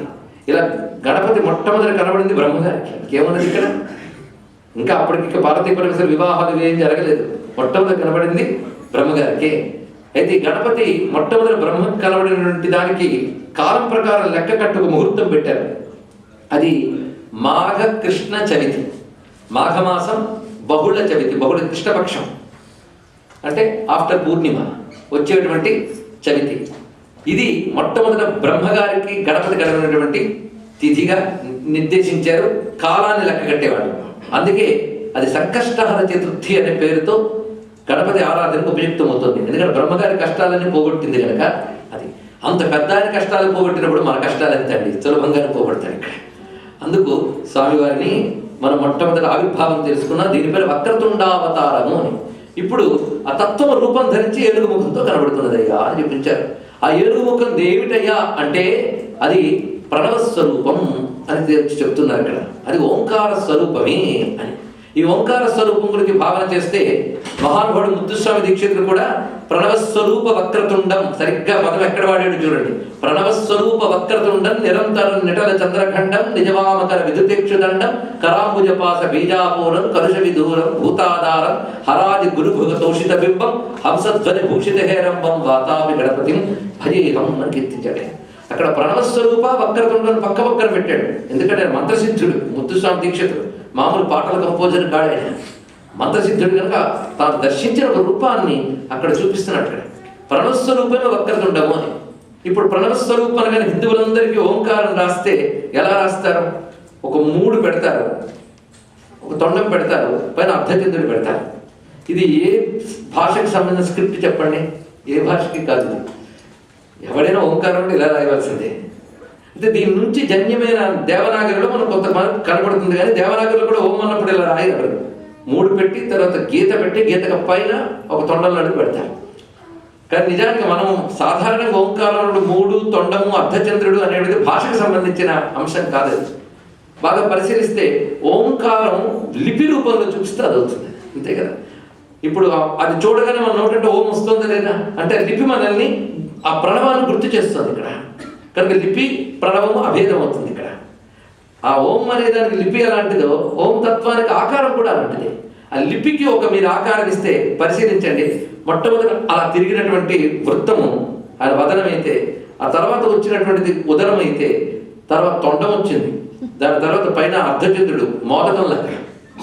ఇది గమనిస్తుంటే ఓంకారం ఒక రూపం ధరిస్తే గణపతి రూపం కనబడుతుంది. అందుకే గజవదనంతోనే మొట్టమొదటి వచ్చాడు గణపతి. ఇది తెలుసుకోవాలి. అదే ప్రణవస్వరూప వక్రతుండం. ఆ వక్రము ప్రణవంలో ఉన్న వక్రమే కనుక రావడమే మొట్టమొదటి ఓంకార రూపుడే వచ్చాడు. తర్వాత కథల్లో కూడాను ఆయన పార్వతీ పరమేశ్వరుడికి తనేడుగా వచ్చినప్పుడు కూడా గజవదనం ఆయనకి ఎప్పుడు ఉండాలి కనుక ఒకవేళ పొరపాటున మానవ వదనం అంటే అలవద తీయించేసుకుని ఏనుగు వదనం పెట్టుకుంటుంటాడు. కనుక గజవదనం మొదటి నుంచి ఉంది కనుకనే తర్వాత ఎప్పుడు ఏ రూపంలో వచ్చినా వస్తే ఆ రూపంలో వస్తాడు. పొరపాటున రూపం మారితే మన రూపం తెచ్చుకుంటాడు. ఇది మనం పురాణ కథల్ని జాగ్రత్తగా పరిశీలించవలసిన అంశం ఇక్కడ. అయితే గజవదనం తీసుకోవడం వెనకాల ఉండేటువంటి ప్రతీక చాలా చాలా ఉంది, లోతైనవి. ఎందుకంటే గణపతి గురించి తాత్వికంగా చెప్పుకుంటూ ఉంటేనే మన గంటన్నర అయిపోతుంది. ఇంక కథలు కాకరకాయలు చెప్పాలంటే ఆ మధ్య గణపతి గురించి చెప్తామని కొంచెం 9 రోజులు పట్టింది నాకు. కాసింత బుర్రకే అంత పడితే ఇంకా అటువంటి గణపతి తత్వాన్ని పెద్దలు ఎంత గొప్పగా చెప్తారు. ఉద్గల పురాణం ఇంత ఉద్గలంత ఉంది గణపతి. గణేష పురాణం మరొకటి. గణపతి అధర్వ శీర్షాది వేద భాగములు ఉన్నాయే, వాటి గురించి చెప్పనక్కర్లేదు. కనుక వేదం ప్రకారం కూడా గణపతి ఎవరు అంటే త్వం బ్రహ్మ, త్వం విష్ణుస్త్వం రుద్రస్త్వం ఇంద్రస్త్వం అగ్నిస్త్వం వాయుస్త్వం సూర్యస్త్వం చంద్రమాస్త్వం బ్రహ్మ భూర్భువస్వరోం. అధర్వ శిష్యుల్లో చెప్తున్నాడు. అధర్వ శిష్యులు చదివినప్పుడైనా గణపతి వేదం దృష్టిలో ఏమిటో మనకు అర్థమైపోవాలి ఇక్కడ. అది బ్రహ్మ. నువ్వే బ్రహ్మవు, నువ్వే విష్ణువు, నువ్వే రుద్రుడు అంటే ఇన్ని రూపంలో వచ్చిన పరమాత్మవు నువ్వే. త్వం భూమి రాపోనలో నిలో నభః త్వం చత్వారి వాక్పదాని త్వం గుణత్రయాతీతః త్వం దేహత్రయాతీతః త్వం కాలత్రయాతీతః త్వం మూలాధారే స్థితోసి నిత్యం త్వం శక్తిత్రయాత్మకః త్వాం యోగినో ధ్యాయంతి నిత్యం. వేదమాత చెప్తుంది ఇక్కడ, నిన్ను యోగులు ధ్యానిస్తున్నారయ్యా. ధ్యానించిన వాడు యోగి అవుతున్నాడయ్యా, నిన్ను ధ్యానించినవాడు. పైగా సర్వం జగదిదం తత్తో జాయతే సర్వం జగదిదం తత్తస్థిష్ఠతి సర్వం జగదిదం త్వయి లయమేష్యతి సర్వం జగదిదం త్వయి ప్రచ్యేతి. స్పష్టంగా సర్వ జగత్తు నీ నుంచి కలుగుతున్నది, కలిగిన జగత్తు నీ నుంచి వేరే లేదు, నీలోనే ఉంది. తత్తస్థిష్ఠతి, నీ వల్ల నీలో ఉన్నది. నీ అందే కనబడుతున్న జగత్తు తిరిగి నీలోనే లీనమవుతుంది, తిరిగి నీ నుంచి వెలికి వస్తుంది. చెప్పిన తీరు ఎంత అద్భుతంగా ఉందో చూడండి. అంటే గణపతి ధర్మశేషం మధురం, చాలా ఔచిత్యం, మధురంగా ఉంటుంది. మహిమ తర్వాత ఆలోచిద్దాం. చదువుతూ ఉంటే కలిగే అనుభూతి చాలు ఇక్కడ. కానీ సర్వజగత్తు నీలో కలుగుతూ, నీలో పెరుగుతూ, నీలో లేకపోతే తిరిగి నీ నుంచి వస్తుంది. త్వయి ప్రతి ఏది, తిరిగి నీ నుంచి వస్తున్నటువంటిది అని చెప్పడంలో సృష్టిస్థితి లయకారకుడైన పరమాత్మ నువ్వు అనే భావము వేదమాతే మనకిస్తుంది. కానీ గణపతి భారతీయ పరిస్థితి తనయుడిగా వచ్చినంత మాత్రమున ఆయన ముందు లేడు అనడానికి లేదు అనేది ఇప్పుడు మనకు ప్రమాణమైంది ఇక్కడ. కానీ దేవతలు అందరూ కూడాను గణపతి ఆరాధన చేతనే వాళ్ళ పనులు వాళ్ళు చేయగలుగుతున్నారు. అందుకే వాగీశాధ్యా సుమనసః సర్వార్థానాం ఉపక్రమే యం నత్వా కృతకృత్యాస్యు తం నమామి గజాననం అని చెప్తున్నారు ఇక్కడ. గణపతి గజాననం మనకు చాలా చాలా కథలు ఉన్నాయి. పురాణ కథలు తీస్తే ఒక చోట చెప్పినప్పుడు మరొక చోట చెప్పలేదు. మళ్ళీ మనకు ఒక స్థిరమైన కథ లేనప్పుడు ఒక చోట ఒకటి చెప్పేటప్పుడు దేన్ని నమ్మాలంటే సందేహం వస్తుంది. పై ఇవన్నీ వ్యాసుడే రాసేట, ఒకడే రాసేటప్పుడు ఒక్కొక్క చోట ఒక్కొక్కలా చెప్తారండి. మరి కన్ఫ్యూజ్ చేయడం కాక అసలే మనకేమీ తెలియదు, మళ్ళీ మరింత అయోమయం కూడా. అందుకే హిందూ ధర్మంలో ఉందండి అన్నాడు ఆయన. మరి ఏం చేస్తాం, జ్ఞానం గట్టిగా ఉంటే సామాన్యులకు అర్థం కాదు. అందుకే ప్రపంచంలో ది మోస్ట్ కాంప్లికేటెడ్ రిలీజన్ ఏంటంటే హిందూ మతమే. ఎందుకంటే ఎక్కువ నాలెడ్జ్ బాగా ఎక్కడ ఉంటుందో అక్కడ తప్పదెచ్చేస్తాం. అంతే, మొత్తం నాలెడ్జ్ కలిగిన మతం హిందూ మతం. ఇది తెలుసుకోవాలి. ఇక్కడ జ్ఞానం అక్కడ బాగా కనబడుతుంది లోతుగా. అతను ప్రపంచానికి ప్రభు ఉంటేను ఆయన నేను ప్రార్థించేదను, ఆయన రోగం నశింపజేయుడు, తర్వాత నాకు స్వర్గములకు తీసుకుపోవును, ఇదే మనం చెప్పేది. భగవంతుని ఎన్ని రకాలుగా చూపించాలో చూపిస్తున్నాడు ఇక్కడ పరిశీలిస్తే. అలాగా వినాయకుడికి సంబంధించిన ఉత్పత్తి గాథలు పురాణాల్లో బహుగా కనబడతాయి. వేదం ప్రకారం పరమాత్మ తెలిపేది. పురాణ కథల్లో వచ్చేటప్పటికల్లా గణపతి ఉత్పత్తికి అనేక కథలు చెప్పారు. ఒక కథ ఏం చెప్తోందో మనకు తెలిసి చిన్నప్పటి నుంచి వినాయక చవితిలో మనము చదువుతాం. పార్వతీదేవి ఒంటి నలుగుతో బొమ్మ తయారు చేసింది, స్నానం గది దగ్గర కాపలా పెట్టింది. శివుడు వచ్చాడు, తర్వాత అడ్డుగా వచ్చాడు, నిద్ర కొంచెం యుద్ధం చేశారు, తర్వాత శిరస్సును నరికేశాడు. తర్వాత వచ్చి మన పిల్లాడేనండి శిరస్సు నరికేశారంటే అయ్యయ్యో పొరపాటు చేశాను అన్నాడు శివుడు. వెంటనే ఎక్కడి నుంచో ఏనుగు తరకాయ తెచ్చి పెట్టాడు. అప్పుడు నుంచి పూజింపడుతున్నాడు. ఇది మనం చిన్నప్పుడు జరిగాం, కానీ మనం విని ఆనందించాం, కానీ ప్రశ్నలు వేయలేదు. ఎందుకంటే నెగిటివ్ థాట్ రాలేదు. అది ఇక్కడ తెలుసుకోవాల్సింది. కొద్ది కాలం క్రితం ఒక చోట జరిగిన సంఘటన ఏంటంటే, ఒక పిల్లాడు శివుణ్ణి చూసినట్టున్నాడు, ఈ చైల్డ్ కిల్లర్ అని. ఇలాంటి థాట్ ఎవరికి వచ్చిందని నేను ఆశ్చర్యపోయాను. కలిగి అనుకోవాలి అంతే. వీళ్ళు అనుకుంటారు మా వాడు రీజన్ కంటే మేఘ అనుకుంటాడు, కానీ కలిగి ఉంటే నాకు అంతవరకు ఏం లేదు ఇక్కడ. వాడు ఇదే ప్రశ్న వేశాడు. ఇక్కడ మనం అర్థం చేసుకోవాల్సింది నిజంగా మనం ఇదే. నేను ఇప్పుడు గమనించాను, చాలా మంది శ్రద్ధగా వింటున్నారు, కానీ తాత్వికంగా వక్రము తుండము చెప్పినప్పుడు ఆవరించిన పెద్దవాళ్ళని చూశాను నేను. ఎందుకంటే వాళ్ళ భక్తులు భ్రాంతే కానీ వాళ్ళు నిజానికి తత్వజ్ఞానం లేదు. అయితే సమయం అలాంటిది, మనం ఏం చేస్తాం, ఆవరింతలు వచ్చే సమయం. కానీ అది వేరే విషయం. కానీ ఇలాగ జ్ఞానం చెప్తే ఎక్కదు కనుక కథలు ఇచ్చారు పెద్దవాళ్ళది తెలుసుకోవాలి. ఇక్కడ ముందు కథల రూపంలో ముందు చెప్తే చిన్నప్పుడు అంటేస్తాయి, తర్వాత బుద్ధి పెరిగాక దాన్ని తాత్వికంగా అర్థం చేసుకోగలగాలి. దీన్ని సింబాలిక్ ప్రజెంటేషన్ అంటారు. ఇక్కడ సింబాలిక్గా చెప్తాడు. ఇక్కడ దాన్ని అర్థం చేసుకోవాలి. ముందు శివపార్వతులు మనలాంటి వాళ్ళు కారు, ఇది ముందు గుర్తుపెట్టుకోవాలి. మనలాంటిది కాదు, కారు, వారు దేవతలు. వాళ్ళు దేవతలు అయినప్పుడు తలనరికీయడం ఏంటి, కథలో అంతరార్థం ఏంటి పరిశీలించాలి. ఇది ఒక జన్మ వృత్తాంతం. ఇంకో జన్మ వృత్తాంతం ఆశ్చర్యం ఉంది. ఎన్ని ఉన్నాయి పురాణాల్లో చెప్పినవి.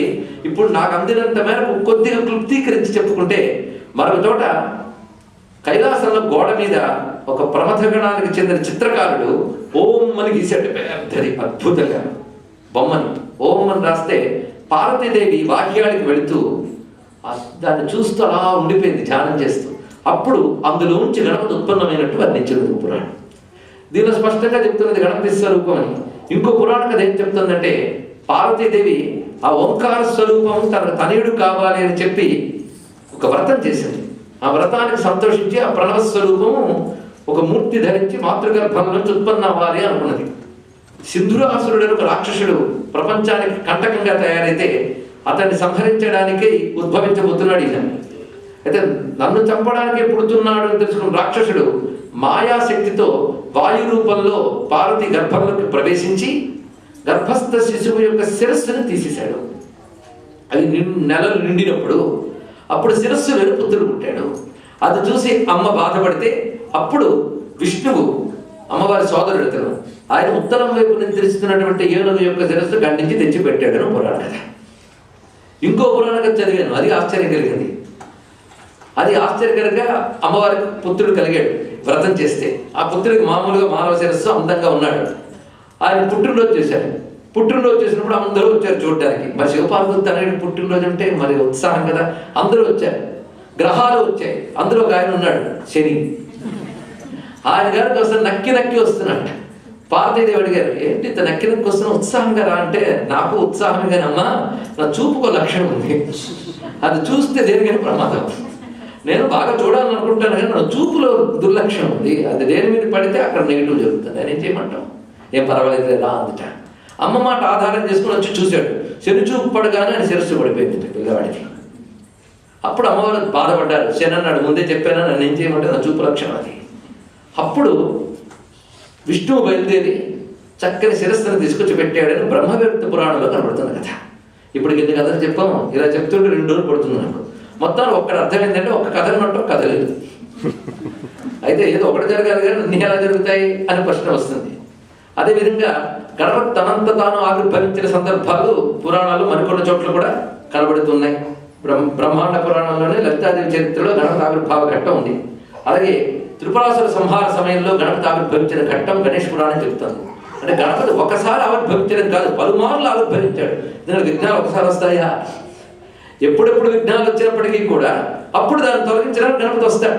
వచ్చినప్పుడు ఒక చరిత్ర అవుతుంది.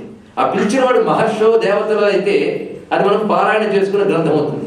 మన బొట్టుగాడు పిలిచినప్పుడు ఆయన వచ్చాడు అనుకోండి, మనకే చరిత్ర అవుతుంది కానీ ప్రపంచానికి ఏం చరిత్ర కాదు. కనుకనే దేవతలు ప్రార్థించినప్పుడు, ఋషులు ప్రార్థించినప్పుడు గణపతి వ్యక్తమైతే ఆ స్వరూపం కథలుగా అవతారాలుగా చెప్పబడతాయి. గణపతి యొక్క అవతార గాథలు మొత్తం 8 విధ అవతారమును ముక్కల పురాణం చెప్తుంది. 8 అవతారాలు గణపతికి చెప్తుంది. ఇక్కడ విశేషమైనది గణపతి ఎంత అనంతంగా ఉన్నదో తెలుసుకోవాలి ఇక్కడ. ఇదే కాకుండా ఉపాసనా సంప్రదాయంలో గణపతి 32 మూర్తులు వర్ణించారు. 32 ద్వాత్రింశన్ మూర్తయ, 32 మూర్తులు. 32 మూర్తులు ఎలా ఉంటాయి అంటే, చతుర్భుజాలు శంఖచక్ర గదా పద్మాలు పట్టుకున్న వాడు కొందరైతే, 10 చేతులు వాడు, 8 చేతులు వాడు, 5 ముఖాల వాడు, సింహంపై కూర్చున్నవాడు, ఎలుక మీద ఉన్నవాడు, సింహాసనం మీద ఉన్నవాడు, ఇలా అనేక గణపతి మూర్తులు. ఏమిటా ఈ 32 మూర్తులు అంటే అర్థం? మంత్రభేదం అంటారు ఇక్కడ. గణపతి ప్రధాన మంత్రం ఉన్నప్పటికీ బీజాక్షర సంపుటి మార్చుతున్న కొద్దీ శక్తి మార్పు వస్తూ ఉంటుంది ఇక్కడ.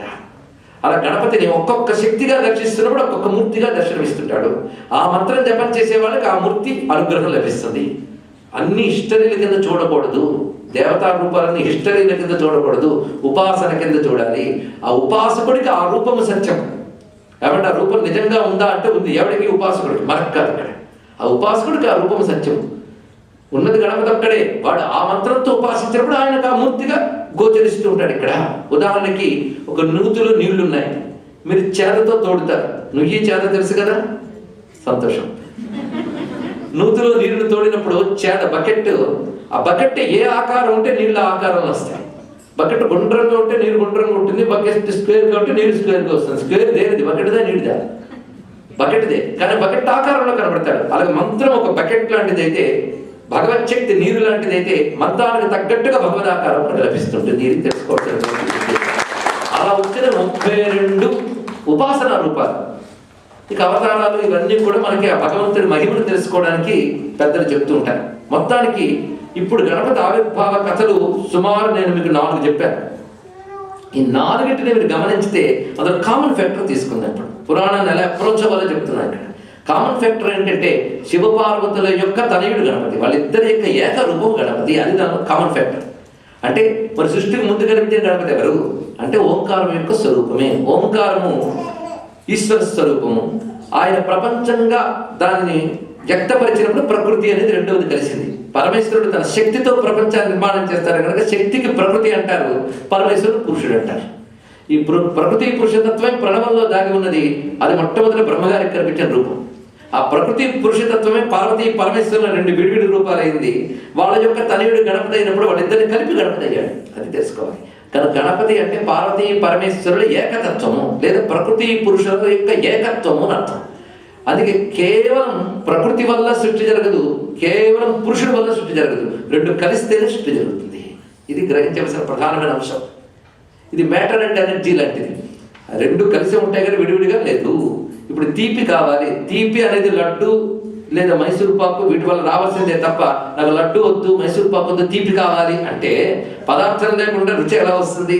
కనుక రెండు ఉండవలసిందే. అదేవిధంగా ప్రకృతి పురుషుడు కలిసి ఉంటారు. ఇక్కడ ఆ ప్రకృతి తత్వం అమ్మవారు, పురుషతత్వం అయ్యేవారు. ఇది మనందరికీ తెలిసింది. ప్రకృతి పురుష అనే తత్వం బేసిక్ హిందూ కూడా ఉన్నటువంటి అవగాహన. ఈ ప్రకృతి పురుష స్వరూపమే పార్వతీ పరమేశ్వరుడు. గణపతి వాళ్ళిద్దరు తనయుడు అంటే రెండింటి కలయికతో వచ్చినటువంటి వాడు అని అర్థమైపోతుంది. కానీ గణపతి ఎప్పుడు వ్యక్తమైన మనం తెలుసుకోవాల్సింది ఈయన ప్రకృతి పురుషుల ఏకస్వరూపాన్ని దర్శించమన్నాడు.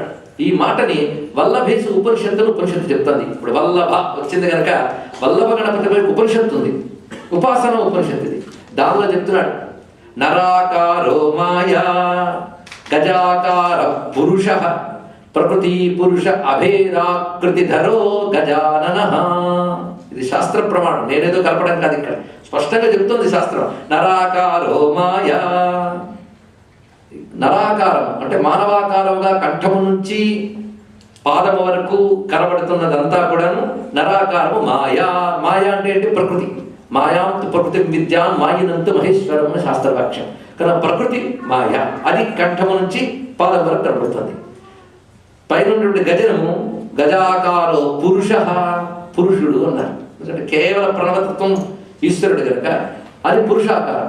ఈ ప్రకృతి పురుష అభేదాత్మక ఆకృతి ధర గజానన. కనుక ఎప్పుడెప్పుడు అయితే విడివిడిగా వచ్చిన మళ్ళీ కలియడం అనే కథలోనే అమ్మవారు శరీరం ఇస్తే శిరస్సు అయ్యవారు పెట్టారు. ఇది చెప్పడంలో ఉద్దేశం. అప్పుడు శరీరం అంతా ప్రకృతి అయినటువంటి పార్వతీదేవి అయితే శిరస్సు శివుడు పెట్టాడు ఉద్దేశంలో అది పురుష స్వరూపం అని చెప్పడం. అది ఆ కథలో తగిన అసలంతరార్థం. ఇది మనం గ్రహించగలిగితే పిల్లలకి మీరు చిన్నప్పుడు చెప్పండి, ఇదిగో పెద్దవాళ్ళలా నిద్రపోతారు, వాళ్ళకి అర్థం కాదు. అందుకే మనకు చిన్నప్పుడు ఆ కథ చెప్తారు పెద్ద అయ్యాక. ఇప్పుడు నేనే ఈ ప్రశ్న వేసి ఎందుకు అలా చేసాడు అని చిన్నపిల్లాడు అడిగితే మీరు చెప్తే వాడికి అర్థమవుతుంది అసలు ప్రకృతి అంటే పురుషుడు అంటే. దానికి మెచ్యూరిటీ కావాలి. కొందరు అంటూ ఉంటారు, ఏమంటే మీరు భగవద్గీత చెప్తారు ఉపనిషత్తు చెప్తారు కానీ కొంచెం యువత వస్తే చాలా బాగుంటుందండి.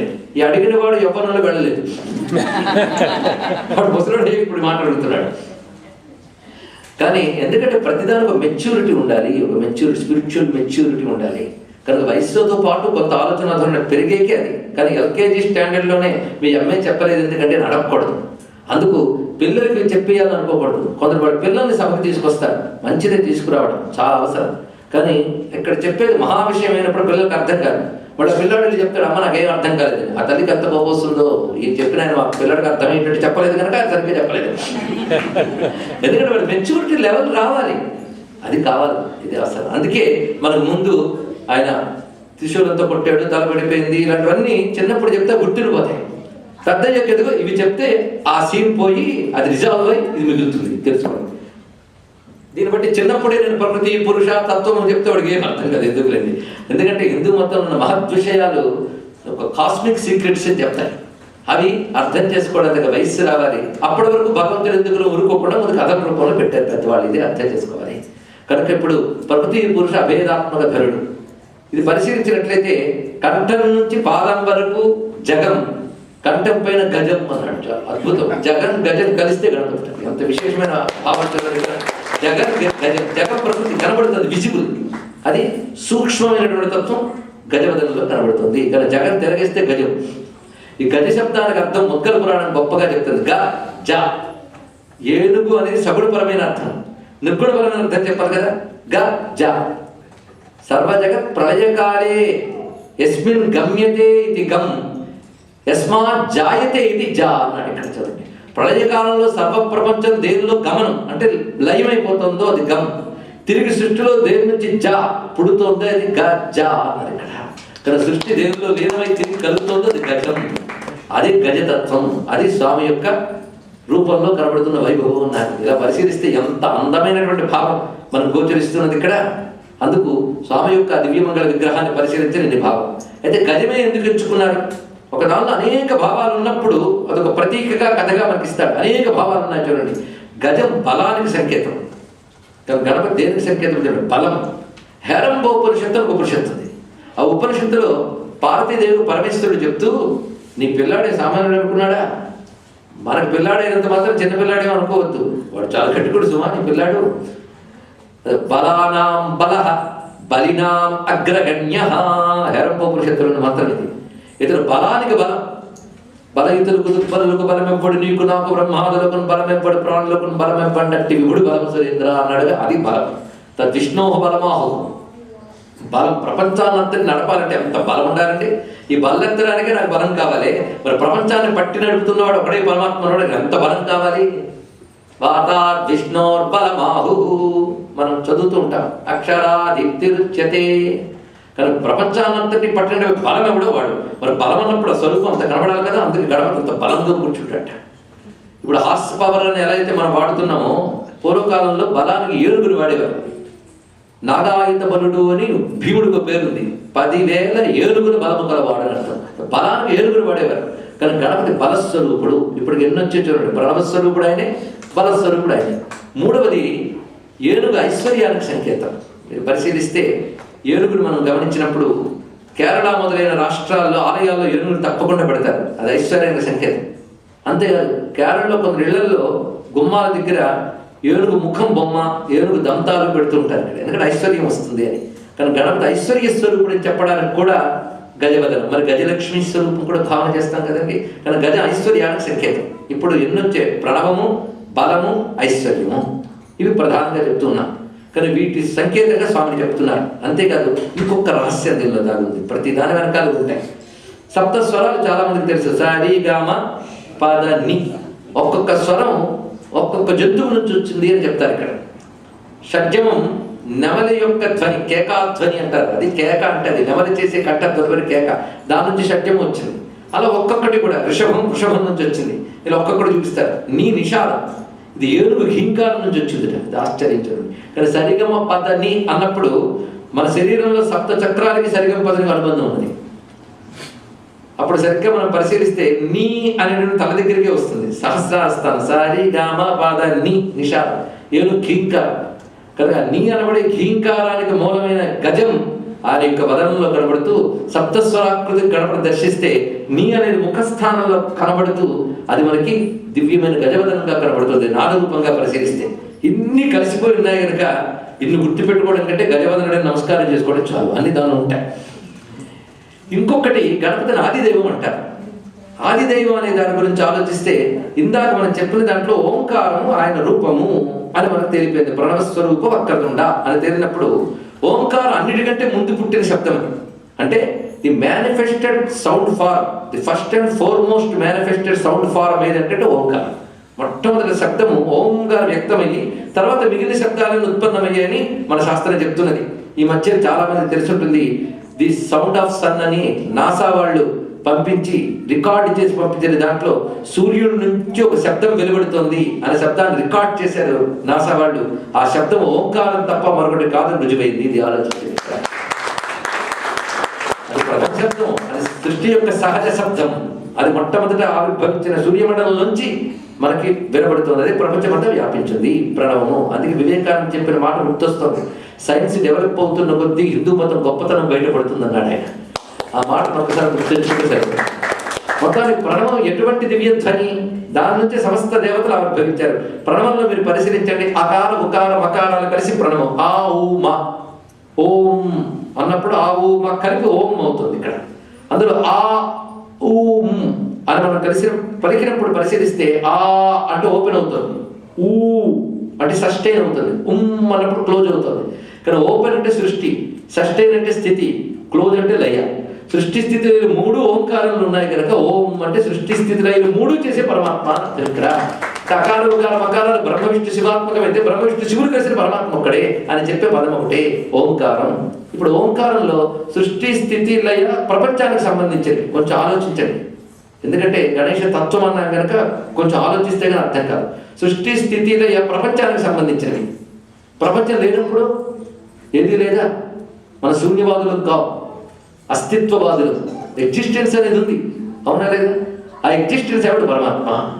పరమాత్మ అనేవాడు ఉన్నాడు సృష్టి స్థితి లయలు చేయకముందు. ఎందుకంటే కొండ తయారు చేయకముందే కుమ్మరు ఉన్నాడు, అలాగే సృష్టి చేయకముందే పరమాత్మ ఉన్నాడు. దాన్ని తురీయ తత్వం అని అంటారు ఇక్కడ. తురీయం, ఆ తురీయమైన పరమాత్మ సృష్టి స్థితి చేసేటప్పుడు బ్రహ్మ విష్ణు మహేశ్వరులు అయ్యారు. కనుక పరమాత్మను చూసేటప్పుడు ప్రపంచంతో కలిపి చూడాలి, ప్రపంచానికి అతీతంగా చూడాలి. ప్రపంచంతో కలిపితే ఆ మా ప్రపంచానికి అతీతం తురీయం. తురీయం అంటే ఏంటో చూడండి. ఓం అన్నప్పుడు వినబడే సౌండ్ వరకు ఓం అయింది, కానీ వినబడకుండా సూక్ష్మం ఒకటి ఉంది. ఓం అన్నప్పుడు ఆ పైన ఒక సూక్ష్మనాదం ఉంటుంది, అది మనం అక్కడ వరకే వినబడుతుంది కానీ వినబడదు. ఆ వినబడని నాదం కూడా సూక్ష్మనాదం, దాన్ని తురీయం అంటారు ఇక్కడ. కానీ అకార ఉకార మకారాలు మూడు సృష్టి స్థితి లయలకి, జాగ్రత్త స్వప్న సుషుప్తులకి, స్థూల సూక్ష్మ కారణ శరీరాలకి మూడింటికి తెలియజేస్తుంటాయి. దీని పైన ఉన్నది అది దీంతో కలిసే ఉంది చూడండి. ప్రపంచంలో ఉన్నది ప్రపంచానికి అతీతమైనది కలిపి ఉంటాయి ఇక్కడ. నాలుగింటిని కలిపి చూడాలి. కనుక ఆ మా మూడు, నాలుగు తురీయం. ఎన్నయ్యాయి ఇప్పటికి? 4. మొత్తం మాండుక్యోపనిషత్తు అండి ఇక్కడ. ఈ 4 కలిపితే కేవలం బ్రహ్మము 4వ దాంట్లో తెలుస్తుంది. మిగిలిన మూడింటిలో ప్రపంచంతో మిక్స్డ్ బ్రహ్మం. మిక్స్డ్ బ్రహ్మం అంటే సృష్టి స్థితి లయలు చేసి బ్రహ్మం కనబడతాడు అకార ఉకార మకారాల్లో. సృష్టి స్థితి లయలకు అంటని బ్రహ్మం కనబడతాడు తురీయంలో. అది మిగిలిన 3 జాగ్రత్త స్వప్న సుషుప్తి అవస్థల్లో తెలుస్తుంది. 4వది సమాధి అనబడే అవస్థలో తెలుస్తుంది, తురీయం. ఇది మీరు చదివేటువంటి విశ్వరూప జాగరణి స్వపంతి తైజసాప్తిక సుప్త ప్రాజ్ఞాత్మక తుర్యా సర్వావస్థ వివర్జిత. ఆ తురీయ భూమికి పేరు సమాధి భూమిక. అక్కడికి వెళితే కేవలం బ్రహ్మానుభవం, మరొకటి ఉండదు. మిగిలిన మూడింటిలో ప్రపంచానుభవం ఉంటుంది, కానీ బ్రహ్మం కనబట్టు. ప్రపంచం దాని మీద సూపర్ ఇంపోజ్ అయిపోతుంది బ్రహ్మం మీద, బ్రహ్మం వల్ల నడుస్తూ.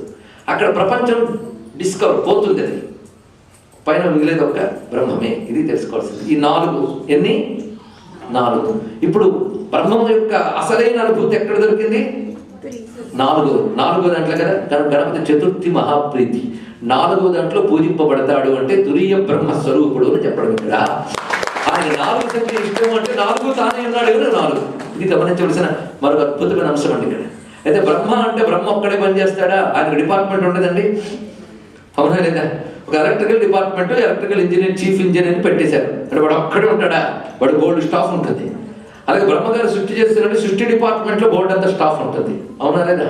ఆయన స్టాఫ్ను ఒకసారి చూడాలి అంటే మనుగులు 14, అలాగే ప్రజాపతులు చాలా సంఖ్యతో ఉంటారు, అలాగే మహర్షులు, వీళ్ళందరూ బ్రహ్మగారి సృష్టి చేసే డిపార్ట్మెంట్. అలా విష్ణువు స్థితికారకుడు, ఆయనకి కావాల్సిన డిపార్ట్మెంట్ ఆయనకు ఉంటుంది. రుద్రుడికి పార్షద గణాలు, ఈయనకి పార్షద గణాలు, అది ప్రమద గణాలు, ఆయన గణాలు ఆయనకు ఉన్నాయి. కానీ బ్రహ్మగారి బ్రహ్మగణాలు ఉన్నాయి, విష్ణువుకి విష్ణు గణాలు ఉన్నాయి, రుద్రుడికి రుద్ర గణాలు ఉన్నాయి. 3 గణాలకి తురీయమైన పరబ్రహ్మ శాస్త్రుడు కనుక గణపతి అవుతున్నాడు. బ్రహ్మ రుద్ర గణాలకి పతి అన్నాడు. అంతేకాదు గణితం. ఇప్పుడు నేను విన్నాను, ఇది గణితం అంటే మ్యాథమెటిక్స్ అంటే కౌంటబుల్, లెక్క కదిలితే గణం. సృష్టిలో ప్రతిదీ లెక్క కదులుతుందండి, బాగా గుర్తుపెట్టుకోండి. అమ్మో నా లెక్క పెట్టలేనంటే నువ్వు లెక్క పెట్టలేవు, లెక్క లేదనుకో. ఆకాశంలో నక్షత్రాలు ఎన్ని ఉన్నాయి? ఒక ఆయన ఉన్నాడు 9999 అని. ఆయన నమ్మనంటే లెక్క పెట్టుకోవాలంటే. అలాగా మనం లెక్క పెట్టలేమో కానీ లెక్క ఉంది, నక్షత్రాలకు లెక్క ఉంది, అన్నిటికీ లెక్క ఉంది. నీకు అది బియాండ్, నువ్వు చెయ్యలేవు కానీ లెక్క ఉంది, ప్రతిదానికి లెక్క ఉందండి. ప్రపంచంలో గణ్యంతే సంఖ్యాయంతే ఇది జీవా గణాః. గణ అంటే లెక్క కందేవాళ్ళు, లెక్క కందేవాళ్ళు, ప్రతివాడికి లెక్క ఉంది, అవునా లేదండి? ఇప్పుడు నేను 4 ప్రారంభించానంటే కనీసం 6:15 పూర్తి చేసేస్తాను, లెక్క ఉంది. అదే నా ధైర్యం అండి. ఇంటికి వెళ్ళి అప్పుడైనా హాయిపడుకోవచ్చు, అది ఎప్పుడో ముగిస్తామన్న ధైర్యం ఉంటే మరింత చక్కగా పెట్టాం, అంతే కదండి. కానీ ప్రతిదానికి లెక్క ఉందా లేదా? కానీ మనందరం ఒక బౌండెడ్, టైం బౌండెడ్, లెక్క పెట్టేది కాలం, మీరు నేను కాదు. అదే భగవద్గీతలో స్వామివారు చెప్తాడు, కాల కలయితామహం, లెక్క పెట్టే వాటిలో నేనే కాలస్వరూపుణ్ణి అన్నాడు. కానీ కాలం అందరినీ లెక్క పెడుతుంది. ఎవడు ఎప్పుడు ఎక్కడ ఎంతవరకు ఉండాలనేది డిసైడ్ చేసేది కాలం. ఆ కాలం కూడా తన ఇష్టానుసారం చేయదు, దానికి రూల్ ఉంది, కర్మ. కానీ వాళ్ళ కర్మకు అనుగుణంగా కాలం నడుపుతూ ఉంటుంది. ఇప్పుడు తెలిసింది కదా, ఎంత కాలం మార్చెడ్డదండి, ఇదే పెద్దగా అడ్డుకుంటుంది మనల్ని. అవునా లేదా పరిశీలించండి. ఇక్కడ ఈ కాలం ఎక్కువ కాలం బతికేద్దామని కూడా బతకగలుగుతుంది, అడ్డుకుంటుంది. ఏదో ఒక టైం వచ్చినప్పుడు తీసేస్తుంది. కానీ ఎప్పటికీ బాల్యం ఉంది, యవ్వనం ఉంది, ఎప్పుడు యువకుడుగా ఉండిపోవాలనిపిస్తుంటుంది. అవదే వృద్ధులే తీరతాం. అంటే అసలైన విఘ్నం ఏది? కాలం. చూడండి, ఫ్రాక్షన్ ఆఫ్ సెకండ్లో ఎన్ని ప్రమాదాలు జరుగుతాయి. కాలమే విఘ్నము. ఇప్పుడు కాలానికి బద్ధులేని వాడు జీవులు, కాలము జీవులు ఎవడు అధీనంలో ఉన్నాయో వాడు ఈశ్వరుడు. అది తెలుసుకుంటే చాలు. కానీ ప్రకృతిలో ఉన్న జీవులందరూ కూడా లెక్క పెట్టదగిన వాళ్ళు కనుక వీళ్ళ పేరు గణము. గణము అంటే లెక్క కందేవారు. లెక్క కందే జీవులని తన కంట్రోల్లో పెట్టేవాడు గణేశ్వరుడు. ఇది తెలుసుకోవాలి ఇక్కడ. కనుక కాలానికి బద్ధులైన వాళ్ళందరూ గణమైతే, కాలము జీవులు కూడా ఎవడు అధీనంలో ఉన్నాయో వాడు గణేశుడు. ఇది గ్రహించవలసిన మరొక అత్యద్భుతమైన భావం. ఇక్కడ కాలమే విఘ్నము అని చెప్పారు కనుక విఘ్న నాశకుడు, విఘ్న నాయకుడు కూడా ఆయనే. ఆ కాలాన్ని ప్రతికూలంగా మార్చితే అది విఘ్నం అంటాం, కాలం అనుకూలంగా మార్చితే విఘ్నం పోయిందంటాం. ఇక్కడ కాలం ఉంటుంది, అనుకూలమా ప్రతికూలమా ఇది కావాల్సింది ఇక్కడ. అందుకే విఘ్నం ఉండాలి. సృష్టిలో విఘ్నం లేకపోతే ఏమిటి ప్రమాదమో చూద్దాం. ఇక్కడ విఘ్నం జరిగి తీరాలంటే ఒక్కొక్కప్పుడు. విఘ్నం లేకపోతే ప్రపంచం లేదు. ఈ రహస్యం వేదం డిస్కస్ చేశాను. ఆశ్చర్యం ఇస్తుంది, ఎంత లాజికల్గా చెబుతుంది వేదం. ఇక్కడ పంచభూతాలు సృష్టింపబడ్డాయి, కానీ పంచభూతాలు వాటి ఇష్టానుసారం ఉంటే ప్రపంచం ఉంటుంది. సంథింగ్ కంట్రోలింగ్ పవర్ ఉండాలి వాటికి. అవునా లేదా అండి? నీరు అనే భూతం ఉంది, ఆ నీరు ఇష్టానుసారం ప్రవహించుకుంటూ పోయింది అనుకోండి, ఎవడు మిగలదు. కానీ నీరుకి ఒక కంట్రోల్ ఉండాలి, లేకపోతే నీరేమవుతుంది. ఇక్కడ సముద్ర జలం ఉంది, దానికి చెరియల కట్ట అనే బార్డర్ ఉంది, దాటొస్తే సునామీలే. కానీ అక్కడ ఉందా లేదా? వాయువుకి ఉంది, వాయువు విచ్చలెట్టుకుంటే అక్కడ మిగలడు.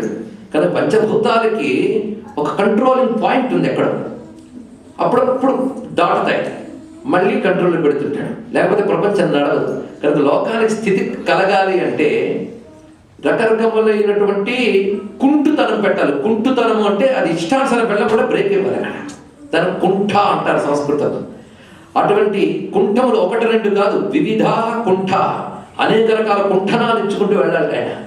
వాడే వైకుంఠుడు, వికుంఠుడు అన్నారు. ఇక్కడ ఇలా ప్రపంచాన్ని కుంఠాన్ని ఇచ్చి చేస్తాడు. ఇక్కడ ఇది పరిశీలించాడు. ఇక్కడ ఆ కంట్రోల్ పడిపోతే జరగదు. అవునా లేదండి?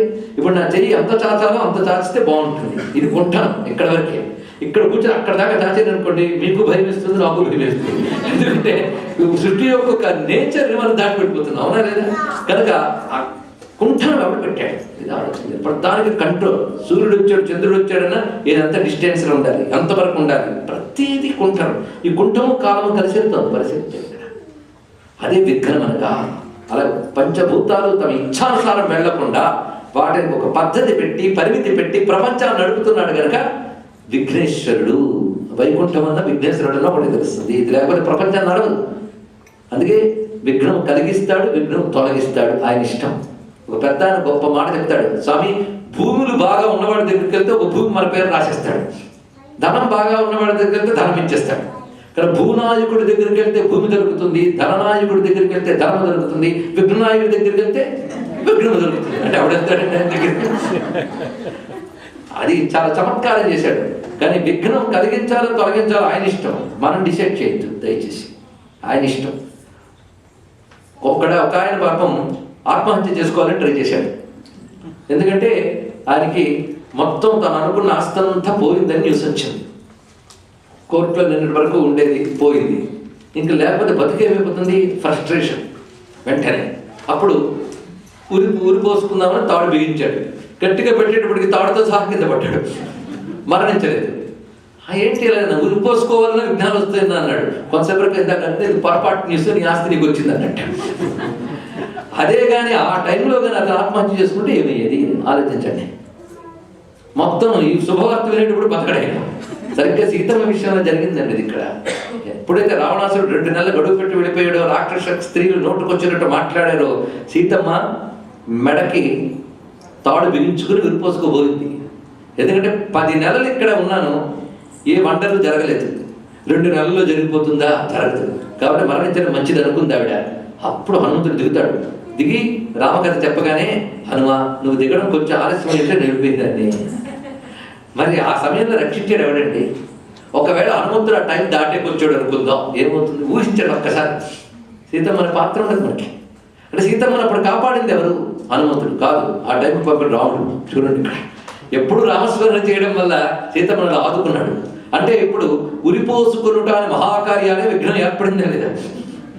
ఇప్పుడు ఈ విఘ్నం మంచి అయిందా చెడయిందా? మంచి అయింది కదా. కనుక మనం తొందర పడిపోయి ఒక ఆవేశంతో ఒక నిర్ణయం తీసుకుని అమలుపరిచేటప్పుడు మనం నమ్ముకున్న భగవంతుడు విఘ్నం కలిగిస్తాడు, అప్పుడు కలిగించాలి. ఇది తెలుసుకోండి ఇక్కడ. అలాగే మీరు ఏదో మంచి పని చేయాలనుకుంటే విఘ్నం కలిగితే ప్రమాదం, అప్పుడు విఘ్నం తొలగించాలి. కానీ విఘ్నం కలిగించాలన్నా విఘ్నం తొలగించాలన్నా ఎవడికి సాధ్యం అవుతుంది? వాడికి ఎవడు కంట్రోలరో వాడికి సాధ్యం అవుతుంది. ఇక్కడ ఇస్ రెగ్యులేటర్, వాడికి సాధ్యం. ఒక ఆయన ఇంటికి వెళ్ళాం, వాడి ఇంట్లో పెంపుడు కుక్క మన మీద దుముక్కింది, వెంటనే ముడికిపోయాం గేట్ పక్కన. అప్పుడు ఉంటాము ఇలాగా అన్నాడు వాడు. అప్పుడు ఆ కుక్క తోకకుండా వాడి దగ్గరికి వెళ్ళింది. ఇక్కడ అంటే అవసరమైన దొంగ వచ్చేటప్పుడు ఉసుకో అంటాడు, ఆ కుక్క వాడి మీదకి వెళ్తుంది. అంటే కుక్కను పంపగలడు, కుక్కను లాక్కగలడు, వాడే పడుకోండి. అదే విధంగా ఇక్కడ విజ్ఞానం బలమైన పంపగలడు, విజ్ఞానం వెనక్కి తీయగలడు, అంత కంట్రోల్ ఉంది.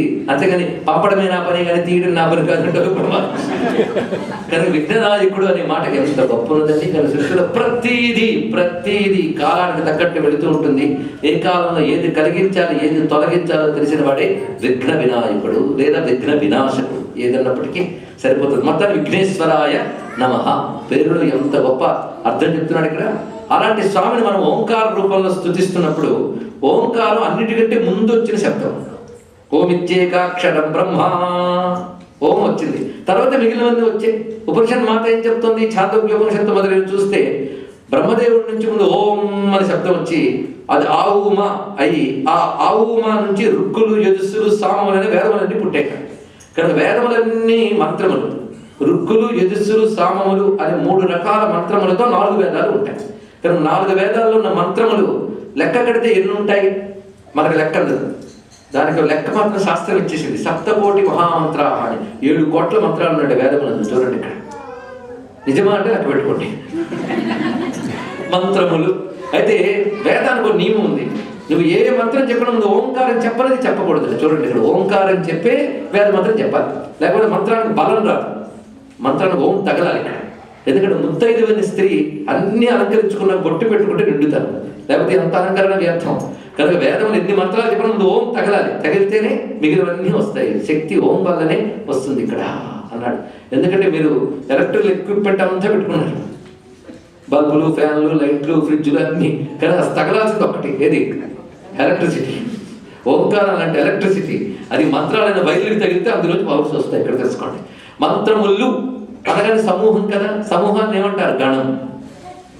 కనుక వేద మంత్రములని గణం అయితే దానికి శక్తినిస్తూ ఓంకారం గణేశుడే పోషిస్తుంది అయ్యా అన్నాడు. వీడు గణపతి అంటే. ఇప్పుడు వేద మంత్రాల ముందు ఓంకారం చెప్పాలా లేదా? కానీ మొదట ఓం అనే తర్వాత మంత్రాన్ని అనాలి. అందుకే ముందు గణపతిని పూజించే తర్వాత ఏ దేవతనైనా పూజించాలని చెప్పారు. ఇదండి దాని యొక్క ఆంతర్యం. ఎందుకు ముందు గణపతిని పూజించాలో తెలుసా? లేదండి గణపతి నాకు ఇష్టదైవం కాదు, శివుడు ఇష్టదైవం. అవునా? అయినా ఈయన పూజించాను అంటే గణపతిని మొదట పూజించాల్సిందే కాదు, ఆయన పూజించకుండా ఎవరిని పూజించకూడదు. అంటే ఆయన పూజించవలసిన బాధ్యత ప్రతివాడికి ఉంది అని చెప్తున్నాడు ఇక్కడ. అంటే ఆయన వదలకూడని దైవం. మంత్రానికి ఓంకారం ఎలా వదలకూడదో దేవతలకు గణపతిని అలా వదలకూడదు. గణపతిని మొదటి దైవంగా ఓంకార పరంగా చెప్పాం. యోగ పరంగా చూద్దాం. యోగ పరంగా ఎంతో కొంత అవగాహన ఉన్నవాళ్ళు ఇక్కడ అందరూ ఉన్నారు. లలితా శాస్త్రాన్ని పారాయణం చేసేవాళ్ళు చాలా మంది ఉన్నారు. యోగ పరంగా మళ్ళీ 6 చక్రాలు ఉన్నాయి. 6 చక్రాల్లో మొదటి చక్రం ఏది? నాకు చాలా శ్రమ తీసేశారు, మళ్ళీ అవన్నీ వివరించారు ఇక్కడ. మూలాధారం మొదటి చక్రం, ఆ తర్వాత మిగిలిన చక్రాలన్నీ కూడా కదా. మూలాధారం మొదలుకునన్నీ కుండలిని శక్తి జాగరణ జరగవలసిన చోటు మూలాధారం. అక్కడ సరిగ్గా జాగరణ జరిగితేనే సహస్రారం వరకు పెడుతుంది, లేకపోతే ఏమీ లేదు. కానీ మొదటి చక్రం ఏది? మూలాధారం. అక్కడ ఉన్నవాడెవడు? గణపతి. ఇది తం మూలాధారే స్థితోసి నిత్యం తం శక్తిత్రయాత్మక అని వేదమే చెప్తుంది. తం మూలాధారే స్థితోసి నిత్యం. ఈ మాట పట్టుకునే మూలాధార క్షేత్ర స్థితం పరాధిచత్వారి వాదాత్మకం అని చెప్పాడు ఇక్కడ. మూలాధారమే మన యొక్క చైతన్యానికి కేంద్రీకృతమైన కూడలి, జంక్షన్. అక్కడ జాగరణ జరగాలి కుండలి. నిజానికి అందరికీ ప్రాణశక్తికి అక్కడ కేంద్రం అది. కానీ అక్కడ జాగరణ జరిగిన కుండలిని తీగ పైదాకా పాకాలి. ఇక్కడ వెళుతుంది పైకి ఆ తీగ. అయితే తీగ పైకి పాకాలంటే కింద బలం ఉండాలి, లేకపోతే కష్టం కదండి. మీరు ఒక పూల తీగ క్రీపర్ని పెట్టారు, కానీ కింద మట్టి గట్టిగా ఉంటేనే, దాని మూలం గట్టిగా ఉంటేనే ఎంత పందిరి మీదకైనా వెళ్ళగలుగుతాం, లేకపోతే మొత్తం దెబ్బతింటుంది. పందిరంతా పాకినటువంటి తీగనైనా మూలంతో కట్ చేస్తే క్షణంలో వాడిపోతుంది. అవునా లేదండి? ఇక్కడ కనుకనే ఇంత కుండల్ని తీగకి పాదు ఏది మూలాధారం. కనుక మనలో ప్రాణశక్తి అనబడే కుండలినికి పాదై ఆధారమై ఎవడున్నాడో వాడు గణపతి. ఇది తెలుసుకోవాల్సినది. కనుక యోగపరంగా కూడా మొదటిది మూలాధారం, మొదటిది గణపతి.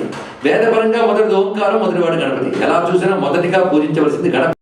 ఇంత విశేషం ఉందండి ఇక్కడ. వీడిని ఒక్కడిని గట్టిగా పట్టుకుని మిగిలిన దేవుడి గురించి ఆలోచించడం అంటే మంచిదే, వీడు చూసుకుంటాడు మిగిలిన. కానీ వీడిని వదిలేసి మిగిలిన వాళ్ళని పట్టుకుంటే వాడు దొరకదు. అది చెప్తాడు ఇక్కడ.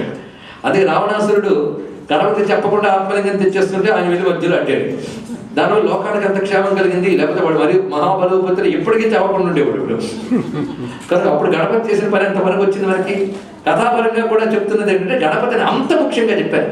అది గణపతి ముని గారి మహానుభావుడు గొప్ప మాట చెప్పాడు. తమ్ గణపతిం యో విస్మరితి లోకే సంతతమ భాగ్యో మధ్యతి సశోకే అన్నారు ఇక్కడ. గణపతిని మరచిన వారు ఎప్పుడు శోకంలోనూ మునిగుంటారు అన్నారు ఇక్కడ. వాడిని పట్టుకుంటే ఎప్పుడూ ఆనందంగానే ఉంటాము. ఇలా గణపతి తొలిదేవి అనడంలో, గణపతి 4 అనడంలో, గణపతి 7 అనడంలో ఇంత ఆంతర్యాలు మనకు కనబడుతున్నాయి. అలాంటి గణపతి ఎప్పుడెప్పుడు ఎవరెవరికి ఎలా సహకరించాడని 2 కథలు చెప్పుకుంటే కొంచెం తృప్తిగా ఉంటుంది. ఒకప్పుడు త్రిపురాసుర సంహారం అది చేసినది శివుడు. త్రిపురాసుర సంహార గాథ కూడా బోలుడని ప్రతీకవాదాలు ఉంటాయి. ఇప్పుడు వాటన్నిటికి జోలికి వెళ్లకుండా అందులో గణపతి ప్రమేయం ఉన్న భాగం మాత్రమే మనం తీసుకుంటున్నాం. 3 రాక్షసులు ఉన్నారని. కమలాక్షుడు, తారకాక్షుడు, విద్యున్మాలి, 3 వాళ్ళ పేర్లు. వాళ్ళు 3 తపస్సు చేసి బ్రహ్మగారికి వరం అడిగారు. ఏమని? మా ముసలితనం రాకూడదు, చావకూడదు, ఈ రాక్షసుతో చచ్చే చావు ఇదే, ఎప్పుడు ఇదే అడుగుతారు వాళ్ళు.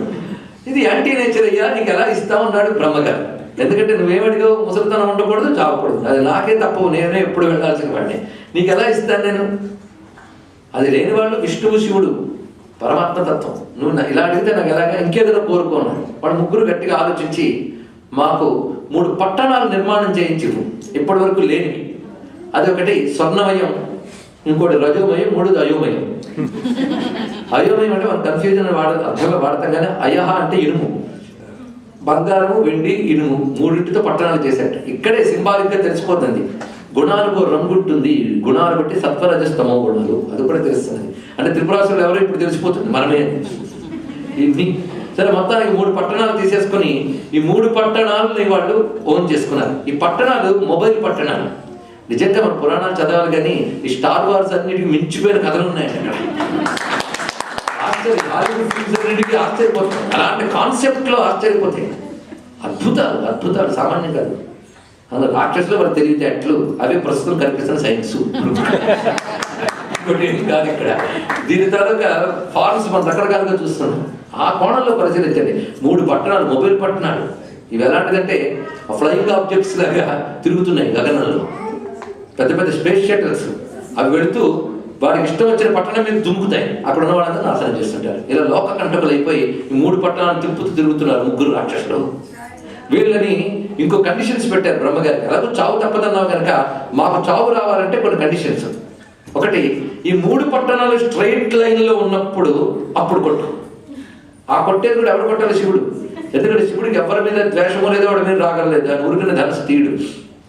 స్థితికారకుడైన విష్ణువు అయితే ధర్మరక్షణ కోసమని ప్రతాపం చూపించాల్సి వస్తుంది. కానీ సర్వసముడైన జ్ఞాని అయిన శివుడు ఆ పని చేయడు.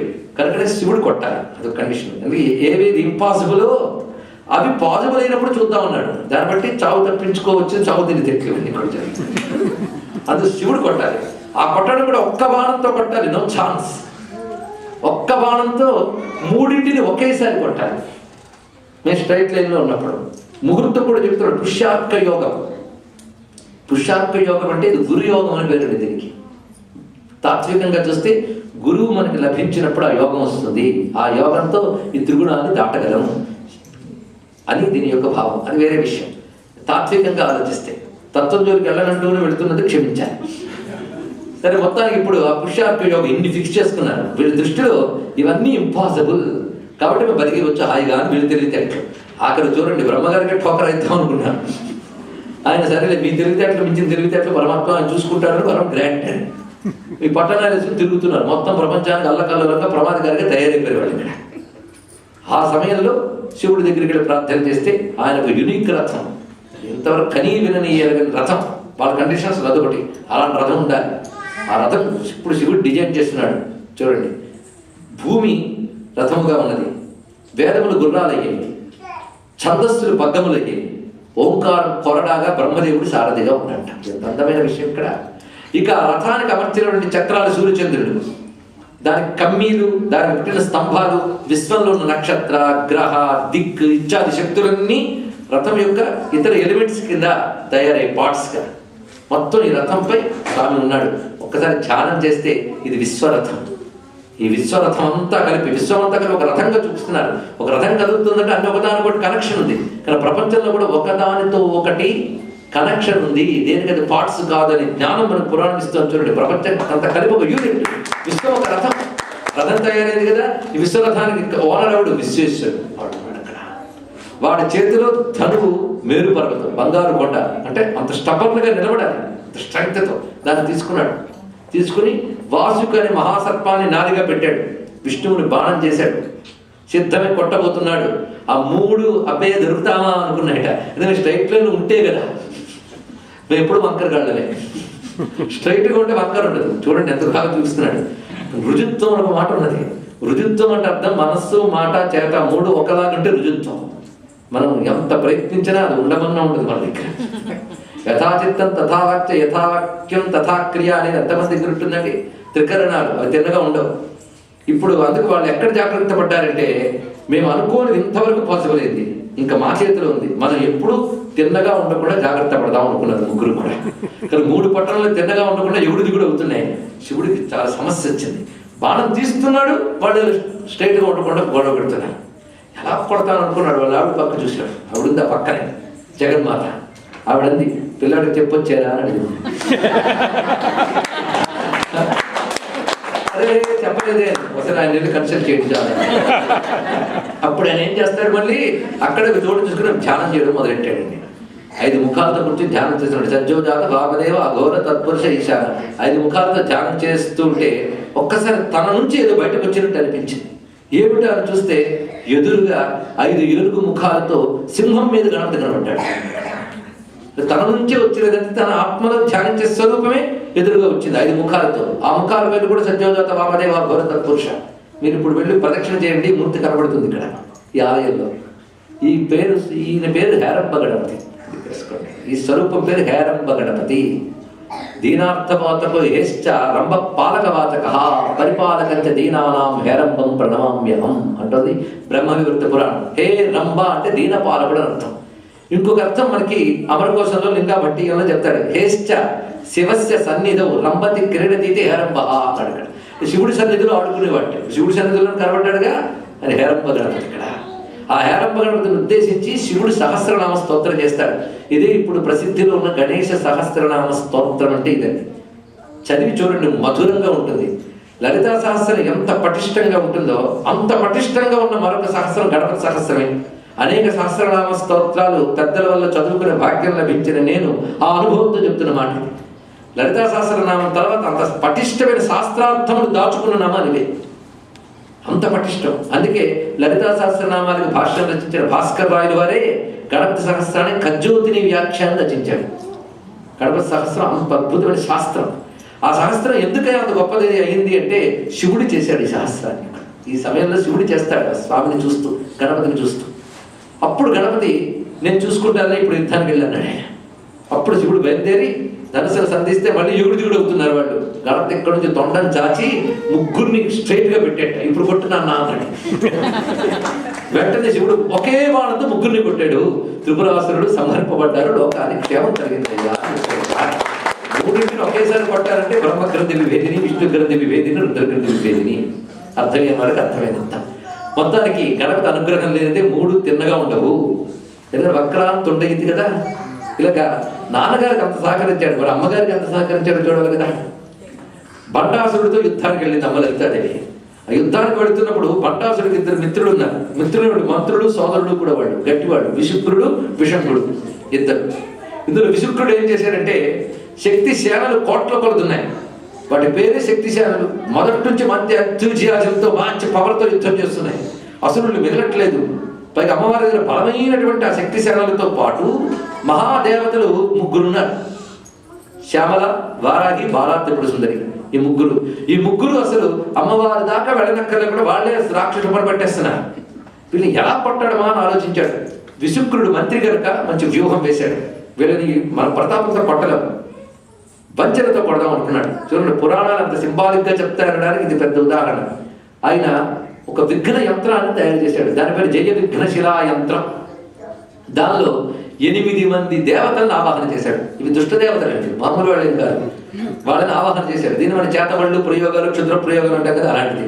ఒక యంత్రం తయారు చేసి యంత్రానికి 8 దిక్కులు 8 శూలాలు పెట్టి ఆ 8 శూలాల మీద దేవతలను ఆవాహన చేశాడు. ఆవాహన చేసినటువంటి ఆ యంత్రానికి పూజలు చేసి పునస్కారాలు చేసి దాని శక్తినిచ్చి అది శక్తి సేనల్లో అందరూ ఉండగా వాళ్ళకి తెలియకుండా పడేశాడు. వాళ్ళు గుడారంలో అందరూ పడేశాడు. అది అక్కడ మూలపడింది. దాన్ని పనిచేయడం మొదలుపెట్టింది ఇక్కడ. అంతేకాదు, పడింది అని ఎవరికి తెలియదు. దాని పవర్ పనిచేసింది. ఆయన ముందు ఆయన పెట్టిన దేవతలు ఎవరెవరో చూద్దాం. క్షుద్ర దేవతలు. వాళ్ళ పేర్లు నేను ఇప్పుడు చెప్తే వాళ్ళు ఎక్కడో లేరని మీకు అనిపిస్తుంది. ప్రతి వాళ్ళు ఉన్నారు, 8 మంది ఉన్నారు కదా, చెక్ చేసుకోండి. అయితే పేర్లు వినడానికి మధురంగా ఉంటాయి. నేను సంస్కృతం మర్చిపోయింది కనుక గొప్ప పేర్లు కనుక ఈసారి ఎవరైనా పిల్లలు పుట్టినప్పుడు కొత్త పేర్లు అడిగితే చెప్పచ్చు అనుకోవచ్చు. అలాంటి పేర్లు ఇవి. చూడండి, మొదట అలస. అంత బాగుందని పేరుకి 3 పదాలు. అలస బాగుందండి. ఈసారి పిల్లలు పుట్టినది అలస. అలస అంటే సోమరితనం. ఇది అర్థముడు. అలస ఒక్కొక్కడు చూపిస్తున్నాడు. అలస అంటే ఇవి విఘ్నాలుట. చూసారా, ఇక్కడ ఒక పెర్సానిఫై చేసి చూపిస్తున్నారు, కానీ దాని మీనింగ్ చూస్తే మాత్రం తెలిసిపోతుంది.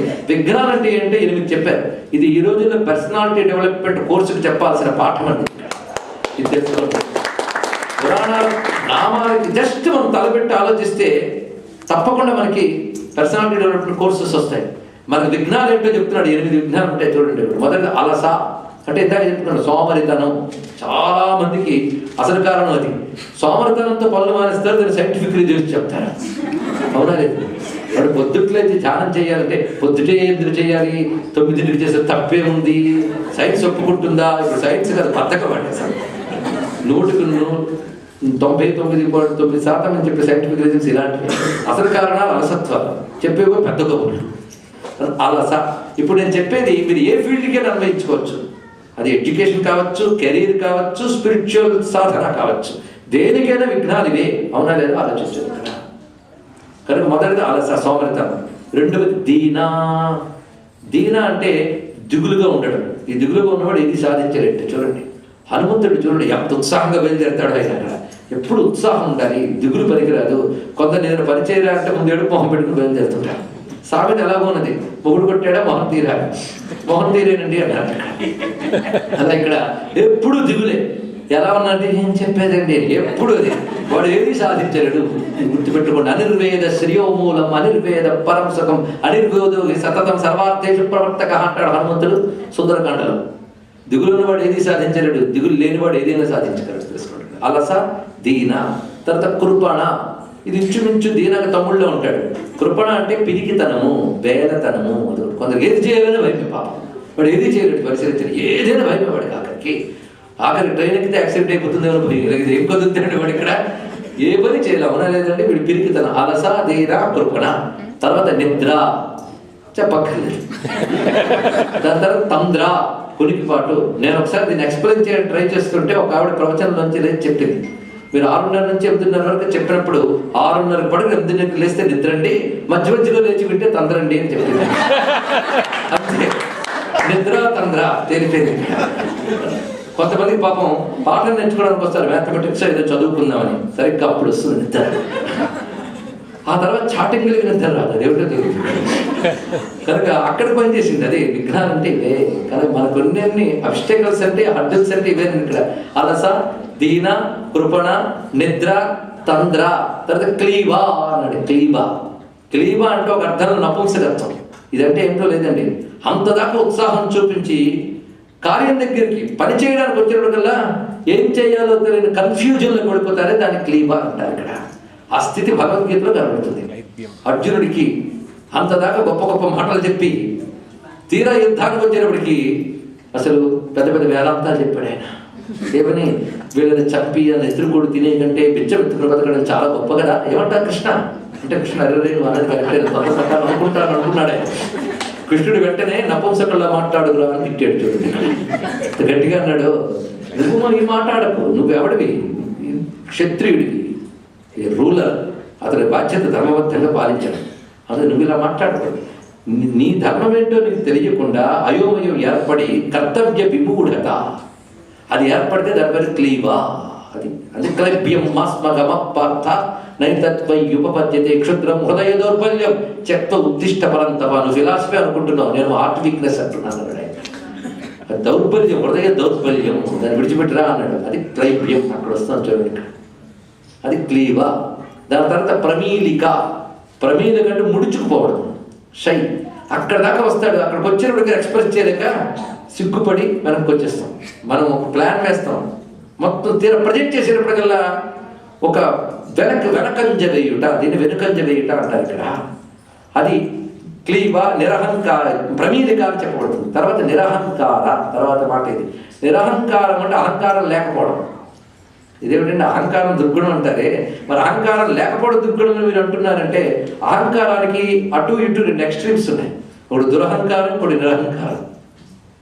అన్నీ నేనే చేయగలను, నన్ను మించిన వాళ్ళు ఏంటంటే దురహంకారం. అంతేగాని నేను చేయగలనా, నా వల్ల అవుతుందా, అవదేమో, ఇది నిరహంకారం. చాలా డేంజర్. ఆంజనేయుడు బయలుదేరినప్పుడు ఎలా బయలుదేరాడు? యథా రాఘవన్ముక్త శరస్వసర విక్రమ, రాముడి బాణంలా వెళ్తున్నాను అనుకుని సాధించేస్తాను. అంతేగాని ఏదో మీరందరూ వెళ్ళమంటున్నారు, వెళ్తున్నారు కానీ ట్రై చేస్తాను, అయితే అయింది ఇలా అనలేదు. అనుంటే పని ముక్కలయ్యింది. కానీ కార్యసాధకుడికి ఎప్పుడు కూడాను ఆ విశ్వాసం ఉండాలి. అది లేకపోతే నిరహంకారం. 8 విఘ్నాలు. ఇప్పుడు చూసారా ఎంత చక్కగా కథలో పెట్టిస్తే మర్చిపోం. అదే కానీ నేను ఇప్పుడు మీ పర్సనాలిటీ కోర్సు చెప్పేది అంటే అప్పుడు గుర్తుంటుంది. కథను అలా పెట్టాడు చూడండి ఇక్కడ. మొత్తానికి అలస, దీన, కృపణ, నిద్ర, తంద్ర, క్లీబా, ప్రమీలిక, నిరహంకార 8 దుష్టశక్తులు పెట్టాడు. పెట్టి దాని ప్రభావం ఇప్పుడు పడింది వేటి మీద? శక్తిశాల మీద. ఆ శక్తిశాలలు అప్పటి వరకు ఉత్సాహంగా యుద్ధం చేసిన శక్తిశాలలు ఆయుధాలు కింద పడేసి అసలు యుద్ధాలు ఎందుకు, ఈ ఆయాసాలు ఎందుకు, ఈ శ్రమలు ఎందుకు, వాడు మనం కొడితే మనం వాడిని 2 కొడితే వాడు 4 కొడతాడు. కనుక మన యుద్ధంలో మనమే దెబ్బల, వాళ్ళు కొడతారు, దెబ్బలు తింటాం. ఇంత అయితే విజయం ఎవరికి? దేవతలకి, లోకానికి క్షేమం. దెబ్బలు మనకి, క్షేమం లోకానికి. ఏం ప్రయోజనం? పోనీ ఇంత యుద్ధం చేస్తే క్రెడిట్ ఎవరికి? లలితాదేవి జయించను అంటారు. మనకేం లాభం? మనకేం లాభం లేదు. కాబట్టి యుద్ధాలు, కష్టాలు, పొద్దున్న లేచి కత్తు స్నాన పెట్టుకోవడాలు ఇవన్నీ పక్కన పెట్టేద్దాం. మరి ఏం చేద్దామంటే నిద్ర ఇవైక సుఖావహ. నిద్ర ఉంటుందండి, ఎంత హాయిగా ఉంటుందో. అసలు నిద్ర మీద చెప్పాలి కానీ ఎవరినైనా అక్కడ ఉంటే లేపు అడగండి, చెప్తాను. ఎంత హాయిగా ఉంటుంది. ఆ సమయంలో తప్పు చెయ్యం. నిద్రపోయేవాడు ఒక పాపం చేయడం, అదే నిద్ర చాలా ఉంటుంది. మెలకు ఉంటేనే కదా. కానీ మానవులంతా నిద్రపోవాలి, నువ్వు పాపం ఉండదు. చెప్తారండి ఎవడైనా ఇక్కడ. అదే స్వామి వివేకానంద గొప్ప మాట చెప్పాడు, సోమరి కంటే దొంగవాడిని అయ్యమన్నాడు. ఇది యాక్టివ్ ఉన్నాడు. అలాగని అందుకే దొంగతనం చేయడం మొదలెట్టాను అనొచ్చు. దాని యాక్టివ్నెస్ ఉద్దేశించి చెప్పాడు. ఇప్పుడు యాక్టివ్గా ఉండాలని చెప్పడం కోసం చెప్పాడు ఇక్కడ. వీళ్ళందరిలో యాక్టివ్నెస్ పోయి బద్ధకానికి వేదాంత వాక్యాలు చెబుతున్నారు ఇక్కడ. ఎంత చదివినా ఇంతే కదండి. ఒక ఆయన పాపం తోటలో కాలు మీద కాలేసి కూర్చున్నట్ట. వాడి ఫ్రెండ్ చూసినాడు, ఏమిట్రా ఇలా వ్యర్థంగా టైం వేస్ట్ చేస్తావు, కష్టపడి చదువుకుని ఏం చేయాలి అన్నాడు. సంపాదించాలన్నాడు. సంపాదించి ఏం చేయాలంటే బోర్డు అన్ని ఇల్లు, బిల్డింగ్లు అన్ని కట్టుకుంటారు. తర్వాత ఏం చేయాలంటే కాలు మీద కాలేసి కూర్చోవచ్చు. ఇప్పుడు చేస్తున్నారు అదేగా. ఇంకా వాడికి మీరు ఏం చెప్తారని చెప్పండి. బద్దకిష్టి తెలివితేటలు బలి ఉంటాయండి. అందుకే దుర్మార్గుడికి మేధాశక్తి ఉంటే మాత్రం ప్రపంచానికి ప్రమాదం. చాలా డేంజర్. కానీ వీళ్ళందరూ యుద్ధాలు ఎందుకు అంటే ఇప్పుడు చెప్పారు, శ్యామల, వారాహి, పాలక్తి పురుషులు వీళ్ళందరూ ఉన్నారంటే ఎవరు శ్యామల, ఎవరు వారాహి, ఎవరు లలిత, ఎవరికి ఎవరు ఏమవుతారో ఇవి వేగంతారు. అయితే విఘ్నశిల యంత్రము అందరి మీద పనిచేసింది కానీ శ్యామల, వారాహి, బాల మీద పనిచేయలేదు. కానీ విఘ్నశిల యంత్రం ఉందన్న విషయం శ్యామల, వారాహి తెలియలేదు. వాళ్ళు ఏం చేయాలో తెలియక ఇటువైపు రాక్షసేవలు వచ్చేస్తున్నాయి యుద్ధానికి. ఎందుకంటే ఆయన ఈల వేశాడు విష్ణుడు, నా యంత్రం పనిచేసింది, మీరు వచ్చేయండి. వాళ్ళు వచ్చేస్తున్నారు. ఇది చూశారు శ్యామల, వారు ఏం చేయాలో తెలియక, అమ్మా ఏం చేయాలో నాకు తెలియట్లేదు అంటే, నేను చూసుకుంటాను, మీరు వెళ్ళండి అని. వెంటనే వాళ్ళ ఆయన వైపు చూసి నవ్విందండి ఇక్కడ. ఆయన నవ్వాడు. నవ్వితే నవ్వడం ఒక సంస్కారం. కానీ ఇప్పుడు చూసే మొహాన్ని చూసి ఏం నవ్వుతాను అనకూడదు. ప్రేమ అనేది ఎలా ఉంటుందంటే, ఎవరైనా మనల్ని చూసి నవ్వారు అంటే వారికి మనపై ప్రేమ ఉందని, తిరిగి మనం నవ్వేమో అంటే రిప్లై ఇచ్చాము అంతే కదా. ఇక్కడ ఆ రెస్పాన్స్ ఉండాలి కదండి ఇక్కడ. అందుకే అమ్మవారు అయ్యవారిని చూసి నవ్వారు, ఆయన నవ్వాడు వెంటనే. అది ప్రేమ అంటే, వాళ్ళిద్దరికి అంత ప్రేమ అండి. ఆ పరమేశ్వరుడు నవ్వాడు, అప్పుడు ఆయన నవ్వు చూసి నవ్వులో మరికొంచెం శక్తి పెరిగింది. ఎందుకంటే తాను ప్రేమగా నవ్వితే ఆ నవ్వులో మరింత వికసనం లభించింది. ఇప్పుడు అమ్మవారి నవ్వులో తన ప్రేమ ప్లస్ శివ ప్రేమ రెండు కలిసాయి. అప్పుడు అమ్మవారు నవ్వారు. అమ్మ నవ్వితే ఎంత అద్భుతం అండి. అప్పుడు ఆ నవ్వులోంచి ఒక కాంతి ఉత్పన్నమై, ఆ కాంతిలోంచి ఒక మూర్తి ఉత్పన్నమైంది. ఆ మూర్తి గణపతి. అద్భుతమైన మూర్తి. ఆ మూర్తి అమ్మవారి నవ్వులోంచి వచ్చాడని చెప్పడంలోనే నవ్వే గణపతి, ఆనందమే గణపతి. ఆ నవ్వులో శివ ప్రేమ శక్తి ప్రేమ కలిసి ఉన్నాయి. మా శంకరులు వారు గొప్ప మాట చెప్తారు, శివ ప్రేమ పిండం గజే వక్రతుండం ఉన్నారు. ఈ వైట్ రేట్ శివ ప్రేమ పిండం. పిండం అంటే తెలుగు వారు ఏవేవో అర్థాలు ఇస్తారు, కానీ పిండం అంటే ముద్ద అని అర్థం. ఇక్కడ శివ ప్రేమ పిండం, శివ ప్రేమ ముద్దట. అంటే అక్కడంతా డైల్యూషన్ లేదు, మొత్తం ముద్ద కట్టేసింది. ఎంత అందమైన మాట. ఈ గణపతి శివశక్తి ప్రేమ పిండం. శివుడిని చూడగానే అమ్మవారి నవ్వు. ఎవడు నవ్వుకి రెండు కారణాలు, ప్రేమ ఆనందం. ఈ రెండే నవ్వును తెప్పిస్తుంది. కోపం నవ్వును తెప్పించదు, దుఃఖం నవ్వును తెప్పించదు. మీరు పరిశీలించండి. నవ్వేమో అంటే రెండు ఉన్నాయి, ప్రేమ ఆనందం. కానీ అమ్మవారి నవ్వులో ప్రేమ ఆనందం రెండు ఉన్నాయి. గణపతి ఎవరు? ఎంబాడిమెంట్ ఆఫ్ ప్రేమ ఆనందం. కానీ గణపతి అంటేనే ప్రేమ ఆనందాల మూర్తి అయినా. కానీ గణపతిని తలంచుకుంటే చాలా ఆనందమే. ఎందుకంటే అమ్మవారి నవ్వులోంచి వచ్చాడు కదండి. అది వెలుగు అక్కడ నుంచి వచ్చాడు. వచ్చిన స్వామి ఎలా ఉన్నాడు అంటే, బీజాపూర గదీక్షు కార్ముకులు జా చక్రాబ్జ పాసోత్పల వ్రియక్ర స్వవిశాన రక్త కలస ప్రోజ్జత్కరాంభోరుహ జేయో వల్లభయా సపత్మకరయా సృష్టోజ్వల భూషయ విశ్వోత్పత్తి విపత్తి సమస్థితికరో విఘ్నేశ ఇష్టార్థద. ఈ స్వామివారు 10 చేతులతో ఉన్నాడు ఇక్కడ. అద్భుతం. ఇటు 5 చేతులు, ఇటు 5 చేతులు, మధ్యలో అందమైన తొండం. ఆ తొండంతో పట్టుకున్నది రత్న కలశం. రత్నాలు పొర్లుతున్నటువంటి బంగారు కలశం. అది పట్టుకుని కనపడుతున్నాడు. ఒళ్ళు అమ్మవారు ఉన్నారు అక్కడ. అది ఎవరయ్యా అంటే పరమాత్మ, అది శక్తి. అది తెలుసుకోవాల్సింది ఇక్కడ. పరమాత్మ శక్తి ఆ స్వరూపం దర్శనం ఇచ్చింది. అందులో శివశక్తులు ఏకరూపుడు కనుక శక్తితత్వం శివతత్వం కలిసి ఉంది. ఆ శివుడే సృష్టి స్థితిని చేయడం కోసం రకరకాల రూపాలు ధరించినప్పుడు పురుష రూపాలన్నీ కుడివైపు వచ్చాయి, స్త్రీ రూపాలన్నీ ఎడం వైపు వచ్చాయి. ఒక్కసారి మూర్తి నేను వర్ణిస్తున్నప్పుడు ధ్యానం చేసుకోలేదు. దీనికే వల్లభ గణపతి కట్టారు. ఇది స్వరూపం. వల్లభ గణపతి అంటే ఈయన కుడి చేతిలో చక్రం పట్టుకున్నాడు, దాని ప్యారలల్గా ఎడమ చేతిలో పద్మం పట్టుకున్నాడు. ఇది మొదట కనబడేది. ఇది లక్ష్మీనారాయణ తత్వము. చక్రము విష్ణువు, పద్మము లక్ష్మి. ఆ క్రింది చేతిలో స్వామివారు ఇటు త్రిశూలము ఇటు పాసము పట్టుకున్నాడు. త్రిశూలం కుడి చేతిలో, పాస ఎడమ చేతిలో. ఇది శివ పార్వతీ తత్వము. ఇక మూడవది కుడి చేతిలో చెరకు విల్లు, ఎడమ చేతిలో నీలోత్పలం నల్ల కలువ పట్టుకున్నాడు. ఇది రతి మన్మథ, అంటే సృష్టికి కావలసినటువంటి ధర్మబద్ధమైన కామశక్తి. ఇది తెలుసుకోండి ఇక్కడ. ఇక్కడ తర్వాత పట్టుకున్నది ఒక చేతిలో గద కుడి చేతిలో, ఎడమ చేతిలో వరికంకులు పట్టుకున్నాడు. వీటిని వ్రీహగ్ర అంటారు. ఈ వరికంకులు గద పట్టుకున్నాడు. ఈ గద వరాహస్వామి, వరికంకులు భూదేవి. భూమి వరాహ ఆహార తత్వం ఇక్కడ కనబడుతుంది. ఆ తర్వాత పట్టుకున్నది పుష్టిపతి అనే స్వరూపంగా ఒక చేతితో బీజాపూరం, అంటే దానిమ్మకాయ అనుకోవచ్చు మనం, అది పట్టుకున్నాడు. ఇటు చేతితో విరిగిన దంతం, ఈ రెండు పట్టుకుని కనబడుతుంది. ఇది పుష్టిపతి. ఇది గణపతి యొక్క అసలు స్వరూపం. మిగిలిన బీజాక్షరాలు కలిసే.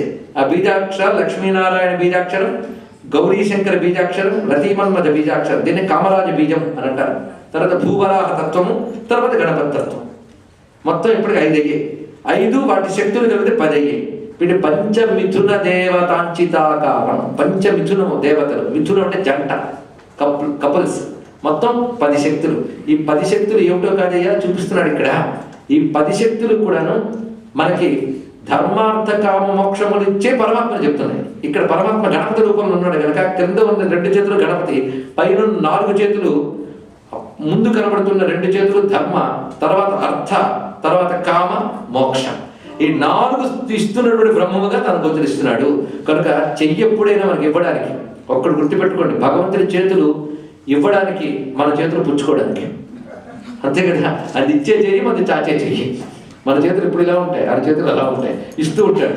కనుక ఆయనకి ఎందుకు ఎన్ని చేతులు అయ్యా అంటే మనకి ఎన్నో కావాలి కనుక ఎన్ని ఇస్తుంటారు. అది ధర్మార్థ కామ మోక్షాలు అనబడేటువంటి స్వరూపమే ఆ దేవతామూర్తులు కనబడుతున్నది. దీన్ని బట్టి అమ్మవారి నవ్వులోంచి శివశక్తి తత్వం వచ్చింది అంటే విశ్వమంతా వ్యాపించిన శివశక్తి తత్వం ఈ రూపం ధరించి వచ్చింది. అక్కడ కూర్చున్న తల్లి వల్లభ. ఈ వల్లభ ఎవరయ్యా అంటే ఉపనిషత్తు ప్రకారంగా మరీచి మహర్షి యొక్క పుత్రికగా ఉద్భవించి గణపతిని చేపట్టింది అని పురాణ కథ ఉన్నది. సరే, దాన్ని అటు విడిచిపెట్టి వల్లభ అనే మాటకు అర్థం ఏంటంటే ప్రీతి. మన వల్లభ అంటే ప్రేయసి, ప్రియుడు రెండు అర్థాల్లో వాడతారు. వల్లభ అంటే ప్రియుడు, వల్లభ అంటే ప్రేయసి. ప్రీతి భావం అది ఇక్కడ అర్థం. ప్రీతి అంటే ఇష్టమైనది అని అర్థం. ఇష్టమైనది అంటే ఏది? ఇప్పుడే టైం అయిపోతుంటే మీరు ఇలా అడిగితే నేను చెప్పేది ఏంటి అంటారు. ఇష్టమైనది అంటే నేను చెప్తాను, మీరు అందరూ ఒప్పుకునేది ఆనందం, అంతే కదా. అందరికి ఇష్టమైనది ఆనందం. ఏమైనా అభిప్రాయ భేదం ఉందా? లేదు కదా. అందరికీ ఆనందం అంటే ఇష్టం. ప్రీతి, ఆ ఆనంద శక్తి ఏదైతే ఉన్నదో ఆనంద శక్తి వల్లభ. కనుక ఆనందము బ్రహ్మానందం, పరబ్రహ్మ యొక్క లక్షణమే ఆనందం.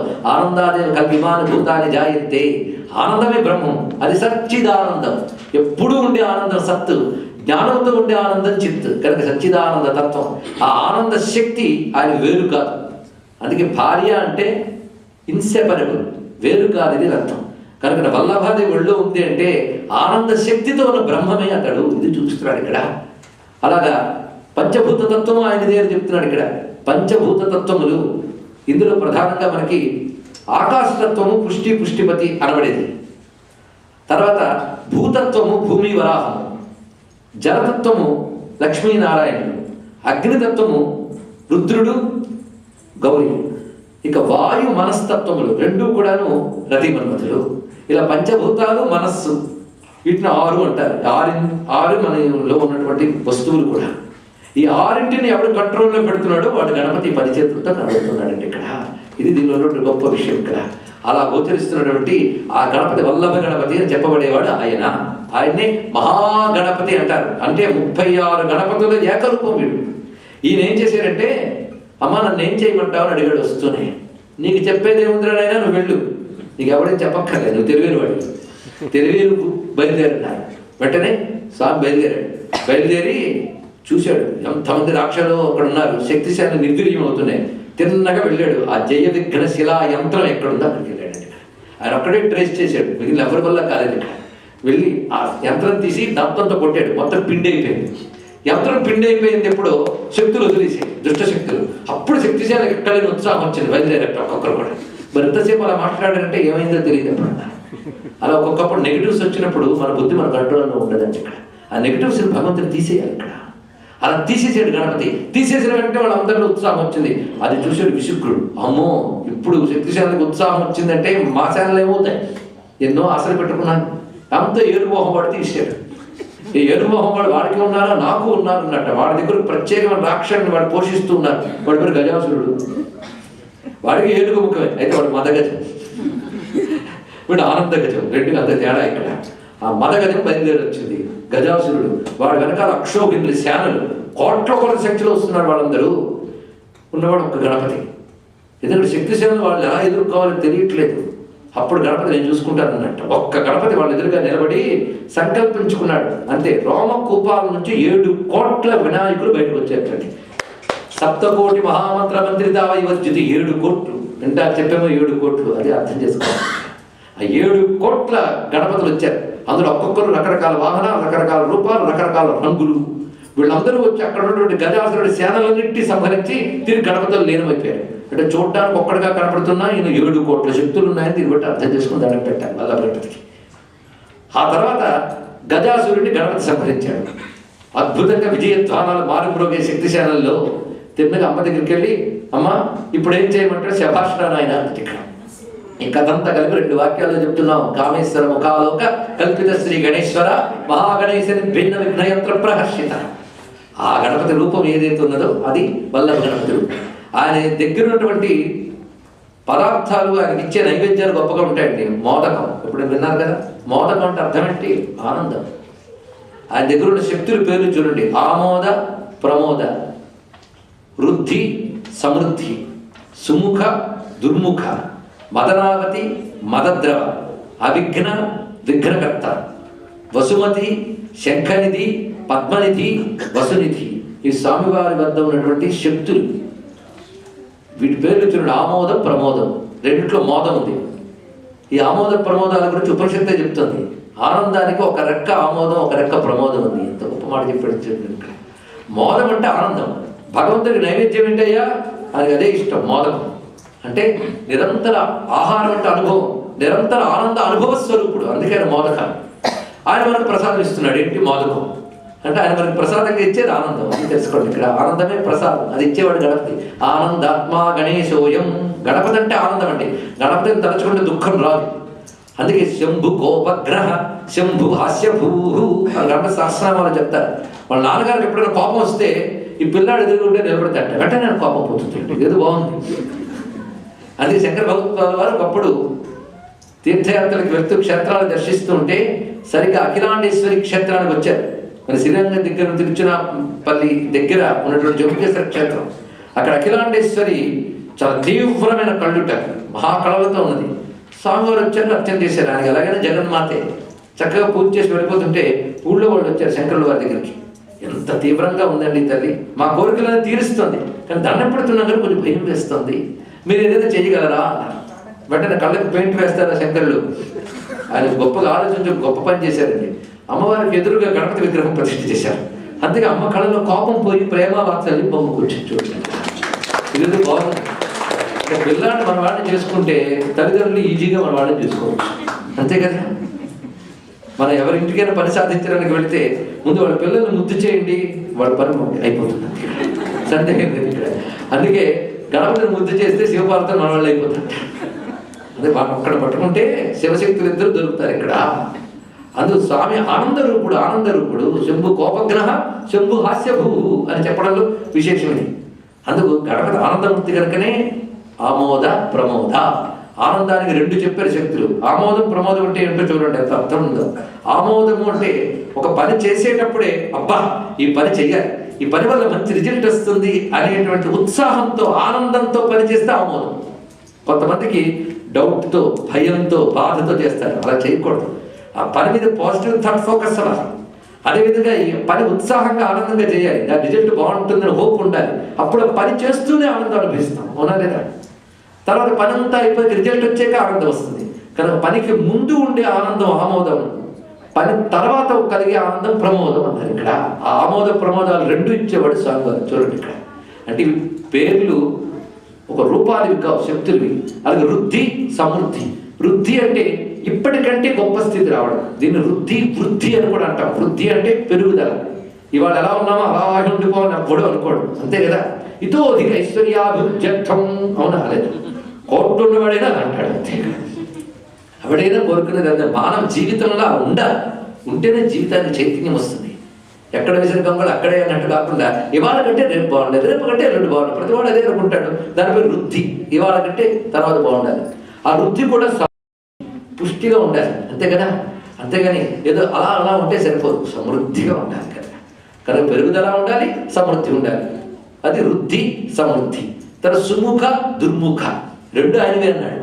సుముఖం అంటే అనుకూలం, దుర్ముఖం అంటే ప్రతికూలం. రెండు ఉండాలి. అంటే ధర్మానికి అనుకూలం సుముఖం, అధర్మానికి విముఖత్వం దుర్ముఖం, రెండు ఉండాలి. రామచంద్రమూర్తికి అధర్మం గురించి వస్తే జుగుప్సగా ముఖం పెడతాట, సత్యం గురించి చెప్తే కళ్ళు ముడుచుకుంటాయట. అది ముఖాన్ని ముడుచుకుంటే దుర్ముఖం. కొందరికి ఎప్పుడు అలాగే ఉంటూ ఉంటాయి, మనం ఏం చేయగలం. కానీ మహాత్ములకి అధర్మం అంటే విముఖత్వం ఏర్పడుతుంది, అది దుర్ముఖ. అది తెలుసుకోవాలి. ప్రస్తుతం సంవత్సరం కూడా అదే సుముఖ దుర్ముఖ రెండు ఆయనవే. చూడండి, రెండు ఉండాలి ఇక్కడ. సూర్యుడు మే నెలలో దుర్ముఖుడు, ఈయన డిసెంబర్ జనవరిలో సుముఖుడు. రెండు ఉంటాయి ప్రకృతిలో, తెలుసుకోండి ఇక్కడ. కదా సుముఖ దుర్ముఖ. విఘ్నకర్త విఘ్నహర్త, అది ఇందాక చెప్పుకున్నాం, విశేషంగా చెప్పక్కర్లేదు. అలాగే వసుమతి. వసుమతి అంటే భూదేవి స్వరూపం. సమస్త సంపదలు ఎక్కడి నుంచి పండుతాయో అది వసుమతి. వసునిధి, శంఖనిధి, పద్మనిధి, ఈ మూడు కూడా నిధి దేవతలు. అంటే అఖండ ఐశ్వర్యం ఇచ్చేవారు. ఇవి గణపతి దగ్గర ఉంటాయి. చూడండి, ఈ వల్లభ గణపతి దగ్గర ఉంటాయి. కానీ గణపతిని కొలుచుకున్న వాళ్ళకి శక్తులన్నీ వాళ్ళకి లభిస్తున్నాయి. చెప్పడానికి ఏమన్నది ఇక్కడ? ఇన్ని శక్తులతో ఉన్నటువంటి వాడు గణపతి. ఈ గణపతిని పూజించాలంటే ఏం కష్టపడాలండి? ఏమి కష్టపడలేదు. లడ్డు జిలేబి హల్వాల ఎక్కర లేదు, బియ్య పుండ్రాళ్ళకై చెయ్యి చాచు, బలిపంపు పట్టుదు వలువలే పని లేదు, పసుపు గోచీకి సంబరాలు పడు. జంజాల పాపశాస్త్రి గారు ఎంత గొప్పగా వర్ణించారు ఇక్కడ. కల్కితురాయికి తగాదా లేదు, గరిక పూజలకై తలకాయనుకు అని సులభంగా ప్రసన్నం చేసుకోవచ్చు. దుర్వాయుగ్మం అదేం కష్టమా? అమెరికాలో కష్టమే దొరకడం. కొన్ని చోట్ల ట్రై చేస్తే ఎక్కడైనా దొరుకుతుంది. 2 గరికలు పట్టుకుని స్వామికి ఇస్తే ఎన్ని సాధించవచ్చు. దుర్వాయుగ్మ పూజ అన్నారు ఇక్కడ. గరికలకు చాలా సంతోషిస్తాడు ఆ మహానుభావుడు. ఒకప్పుడు అనలాసురుడు రాక్షసుడు. వీడు ఒకనొక పరిస్థితుల్లో యముడి వల్ల కలిగాడు. వీడు అంటే కాలం నుంచి పుట్టిన అగ్ని, కాలాలను ఆలోచించాడు ఇక్కడ. వాడే విగ్రహం అని చెప్పుకున్నాడు అనలాసురుడు. వీడు లోకానికందరికీ పీడ కలిగిస్తున్నాడు. వీడు పని ఏమిటంటే అగ్నిలో మండిపోతాడు, అన్నింటినీ దగ్గర పెడుతుంటాడు. దానితో దేవతలందరూ భయపడి పారిపోయారు. ఏం చేయాలో తెలియలేదు. బ్రహ్మగారి దగ్గరికి వెళ్ళారు. వాళ్ళందరూ ఏం చెప్పారంటే, బ్రహ్మగారు వీడిని కొట్టాలి అంటే మాత్రం గణపతికి సాధ్యమవుతుంది కనుక గణపతిని ఆశ్రయించండి అని చెప్పారు. వీళ్ళు గణపతికి చెప్పారు. వాళ్ళు అనలాసురుడు చాలా తీవ్రంగా ఉన్నాడు. గణపతి ఏం చెప్పాడంటే, ఎలాగోలా నా దగ్గర తీసుకురండి వాడిని అన్నారు. వెంటనే దేవతలు యుద్ధానికి మళ్ళీ పిలిచారు అనలాసురుడిని. వాడు తగలబెట్టుకుంటూ వస్తున్నాడు దేవతల్ని. దేవతలు పారిపోతూ ఉన్నారు. గణపతి ముందు నిలబడ్డాడు. ఇంత గణపతి చిన్న బాల రూపంలో అనలాసురుడి ముందు నిలబడ్డాడు. ఆయన ఒరే దేవతలే పారిపోతుంటే నువ్వేమిట్రా నిలబడ్డావు, నువ్వు పారిపో అన్నట్ట. అంటే గణపతిని చూడగానే ముద్దొచ్చింది, తగలబెట్టాలనిపించలేదు. అంటే నేను చిన్నపిల్లాడు అనుకుంటున్నావు, నేను మింగేస్తాను జాగ్రత్త అన్నాడు. వెంటనే అట్టహాసం చేసి మరింత పెరిగేట్టు అనలాసురుడు. అప్పుడు గణపతి తొండంతో వాడు ముద్ద చేసి మింగేశాడు. అనలాసురుడు మింగేశాడు. దీన్ని బట్టి విజ్ఞానం ఎలా మింగాడు చూడండి. మింగేసిన తర్వాత ఇంకా ఆయన చల్లబరచాలి. ఆయన అదొక నటన చేశాడు. మీకేం పోయింది, నేను అనలాసురుడు మింగేశాను, మీరు అందరూ హ్యాపీగా ఉన్నారు, ఒళ్ళంతా మండిపోతుంది, నాకు చల్లబరచాలి కనుక మీరు చల్లబరిచే ప్రయత్నం చేయండి అన్నారు. ఇక దేవతలు వాళ్ళ ఎఫర్ట్ వాళ్ళు చేశారండి. శివుడు ఏం చేశాడంటే తన తలపై ఉన్న చంద్రుడిని పెట్టాడు. చంద్రుడు చల్లగా ఉంటాడని పెట్టాడు. ఇవన్నీ ఆయనకు అలంకారం అయిపోతున్నాయి. బాలచంద్ర. తర్వాత వాసుకు వచ్చాడు. వాసుకు చల్లగా ఉంటుంది. అంటే పాములు చల్లగా ఉంటాయట. నేను ఎప్పుడు ముట్టుకోలేదు అనుకోండి, చెప్తాను. పాము వచ్చి పొట్టను చుట్టేసింది చల్లబడతాను. అక్కడ కదా మంట, పొట్టను చుట్టింది. దాని తర్వాత గంగమ్మ ధారగా కురుస్తుంది ఆయన మీద. మరి ఎన్ని చేసినా చల్లబడట్లేదు. సత్యోపచారాలు ఎవరు ఎన్ని చేసినా చల్లబడట్లేదు. ఆఖరికి మేము నేను చల్లబరిచేయలేకపోతున్నాను స్వామి, నువ్వే ఐడియా ఇవ్వన్నట్టు. ఎందుకంటే మన అహంకారం పనికిరాదు, ఆయన అనుగ్రహం కావాల్సిందే. ఆయన సంతోషం చేసే శక్తి మనకి ఎక్కడ ఉంది. ఆయన ఒక మాట చెప్పాడు. భూలోకంలో హిమాలయ సిద్ధాశ్రమంలో 80,000 మంది మహర్షులు ఉన్నారు. వాళ్ళ దగ్గరికి వెళ్ళండి, వాళ్ళకి చెప్పండి, వాళ్ళు చల్లబరుస్తారన్న. వెంటనే 88 మహర్షీణాం 88 సహస్రాణం మహర్షి స్తోత్ర యంత్రిత. సరిగ్గా మనకి కనబడుతుంది గణేష్ సహస్రాలి నామం. ఆ నామానికి అది చూడండి. ఆ 80,000 మంది మహర్షులు గణపతి తీవ్రమైన తాపంతో ఉన్నాడు, చల్లబడతారంటే ఓ అంతే నాన్న బయలుదేరాడు అడుగు నుంచి. వాళ్ళు ఏం తెచ్చుకోలేదు, గంగ లేదు, చందనం లేదు, ఏమీ లేదు. మరి ఏమొస్తున్నా మేము చూసుకుంటానని వచ్చారు. అందరూ చెరువు దూరవ యుగ్మం పట్టుకొచ్చారు. తీసుకొచ్చి స్వామి మీద వేసి స్వామికి నమస్కారం చేశారు. చల్లబడిపెట్టి స్వామి ఇక్కడ. అలా దుర్వాయుగ్మ పూజ ఆయనకు అంత ప్రీతిపాత్రమని చెప్తున్నారు. అలా సులభంగా పూజించి గొప్ప అనుగ్రహాన్ని మనం పొందగలము. అటువంటి గణపతి గురించి అనంతమైన అపారమైన వాంగ్మయం ఉన్నది. ఇవాళ స్వామిని తలంచుకుని కూర్చోగానే ఆయన ఏం పలికించాడు మీ ముందు పలికానంతే ఇక్కడ. కానీ మనందరికీ గణపతి అన్ని రూపములు అనుగ్రహించుగాక. అన్ని రూపములు ఒక్కడైన ప్రణవమూర్తి అయినటువంటి గణపతికి నమస్కరిస్తూ మన మహావల్లభ గణపతి స్వరూపానికి ప్రాంజలించి నాకు ఈ అవకాశం కల్పించినటువంటి వల్లభ గణపతి దేవస్థానం వారికి ప్రత్యేకమైన కృతజ్ఞతలు. రవి గారు, పద్మనాభం గారు, వైద్యనాథ్ గారు, వీళ్ళందరికీ నేను కృతజ్ఞతలు చెప్తున్నాను. అలాగే ఇక్కడికి తీసుకురావడంలో మహాప్రయత్నం చేసి అటు న్యూజెర్సీకి, ఇటు న్యూయార్క్ కార్యక్రమాలకు కూడా కేంద్రంగా ఉన్న మా లలితమ్మకి, అలాగే మిత్రులు, ఆస్తులు ఎంతో కష్టపడి విచ్ఛరించినటువంటి మా యోగీశ్వరి శర్మకు కూడా గణపతి అనుగ్రహం లభించాలి.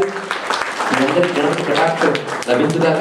ముఖ్యంగా మా గురువు గారు శృంగేరి జగద్గురు భారతీతీర్థ మహాస్వామి వారు ఆ గురుసేవలో ధన్యమవుతూ మనందరికీ ఆదర్శప్రాయంగా ఉన్నటువంటి మాతృమూర్తి శ్రీమతి చిట్యాల శారద గారు, వారి శ్రీవారు ఇవాళ ఇక్కడ విచ్చేశారు. వారికి కూడా కృతజ్ఞతలు చెప్తూ స్వస్తి.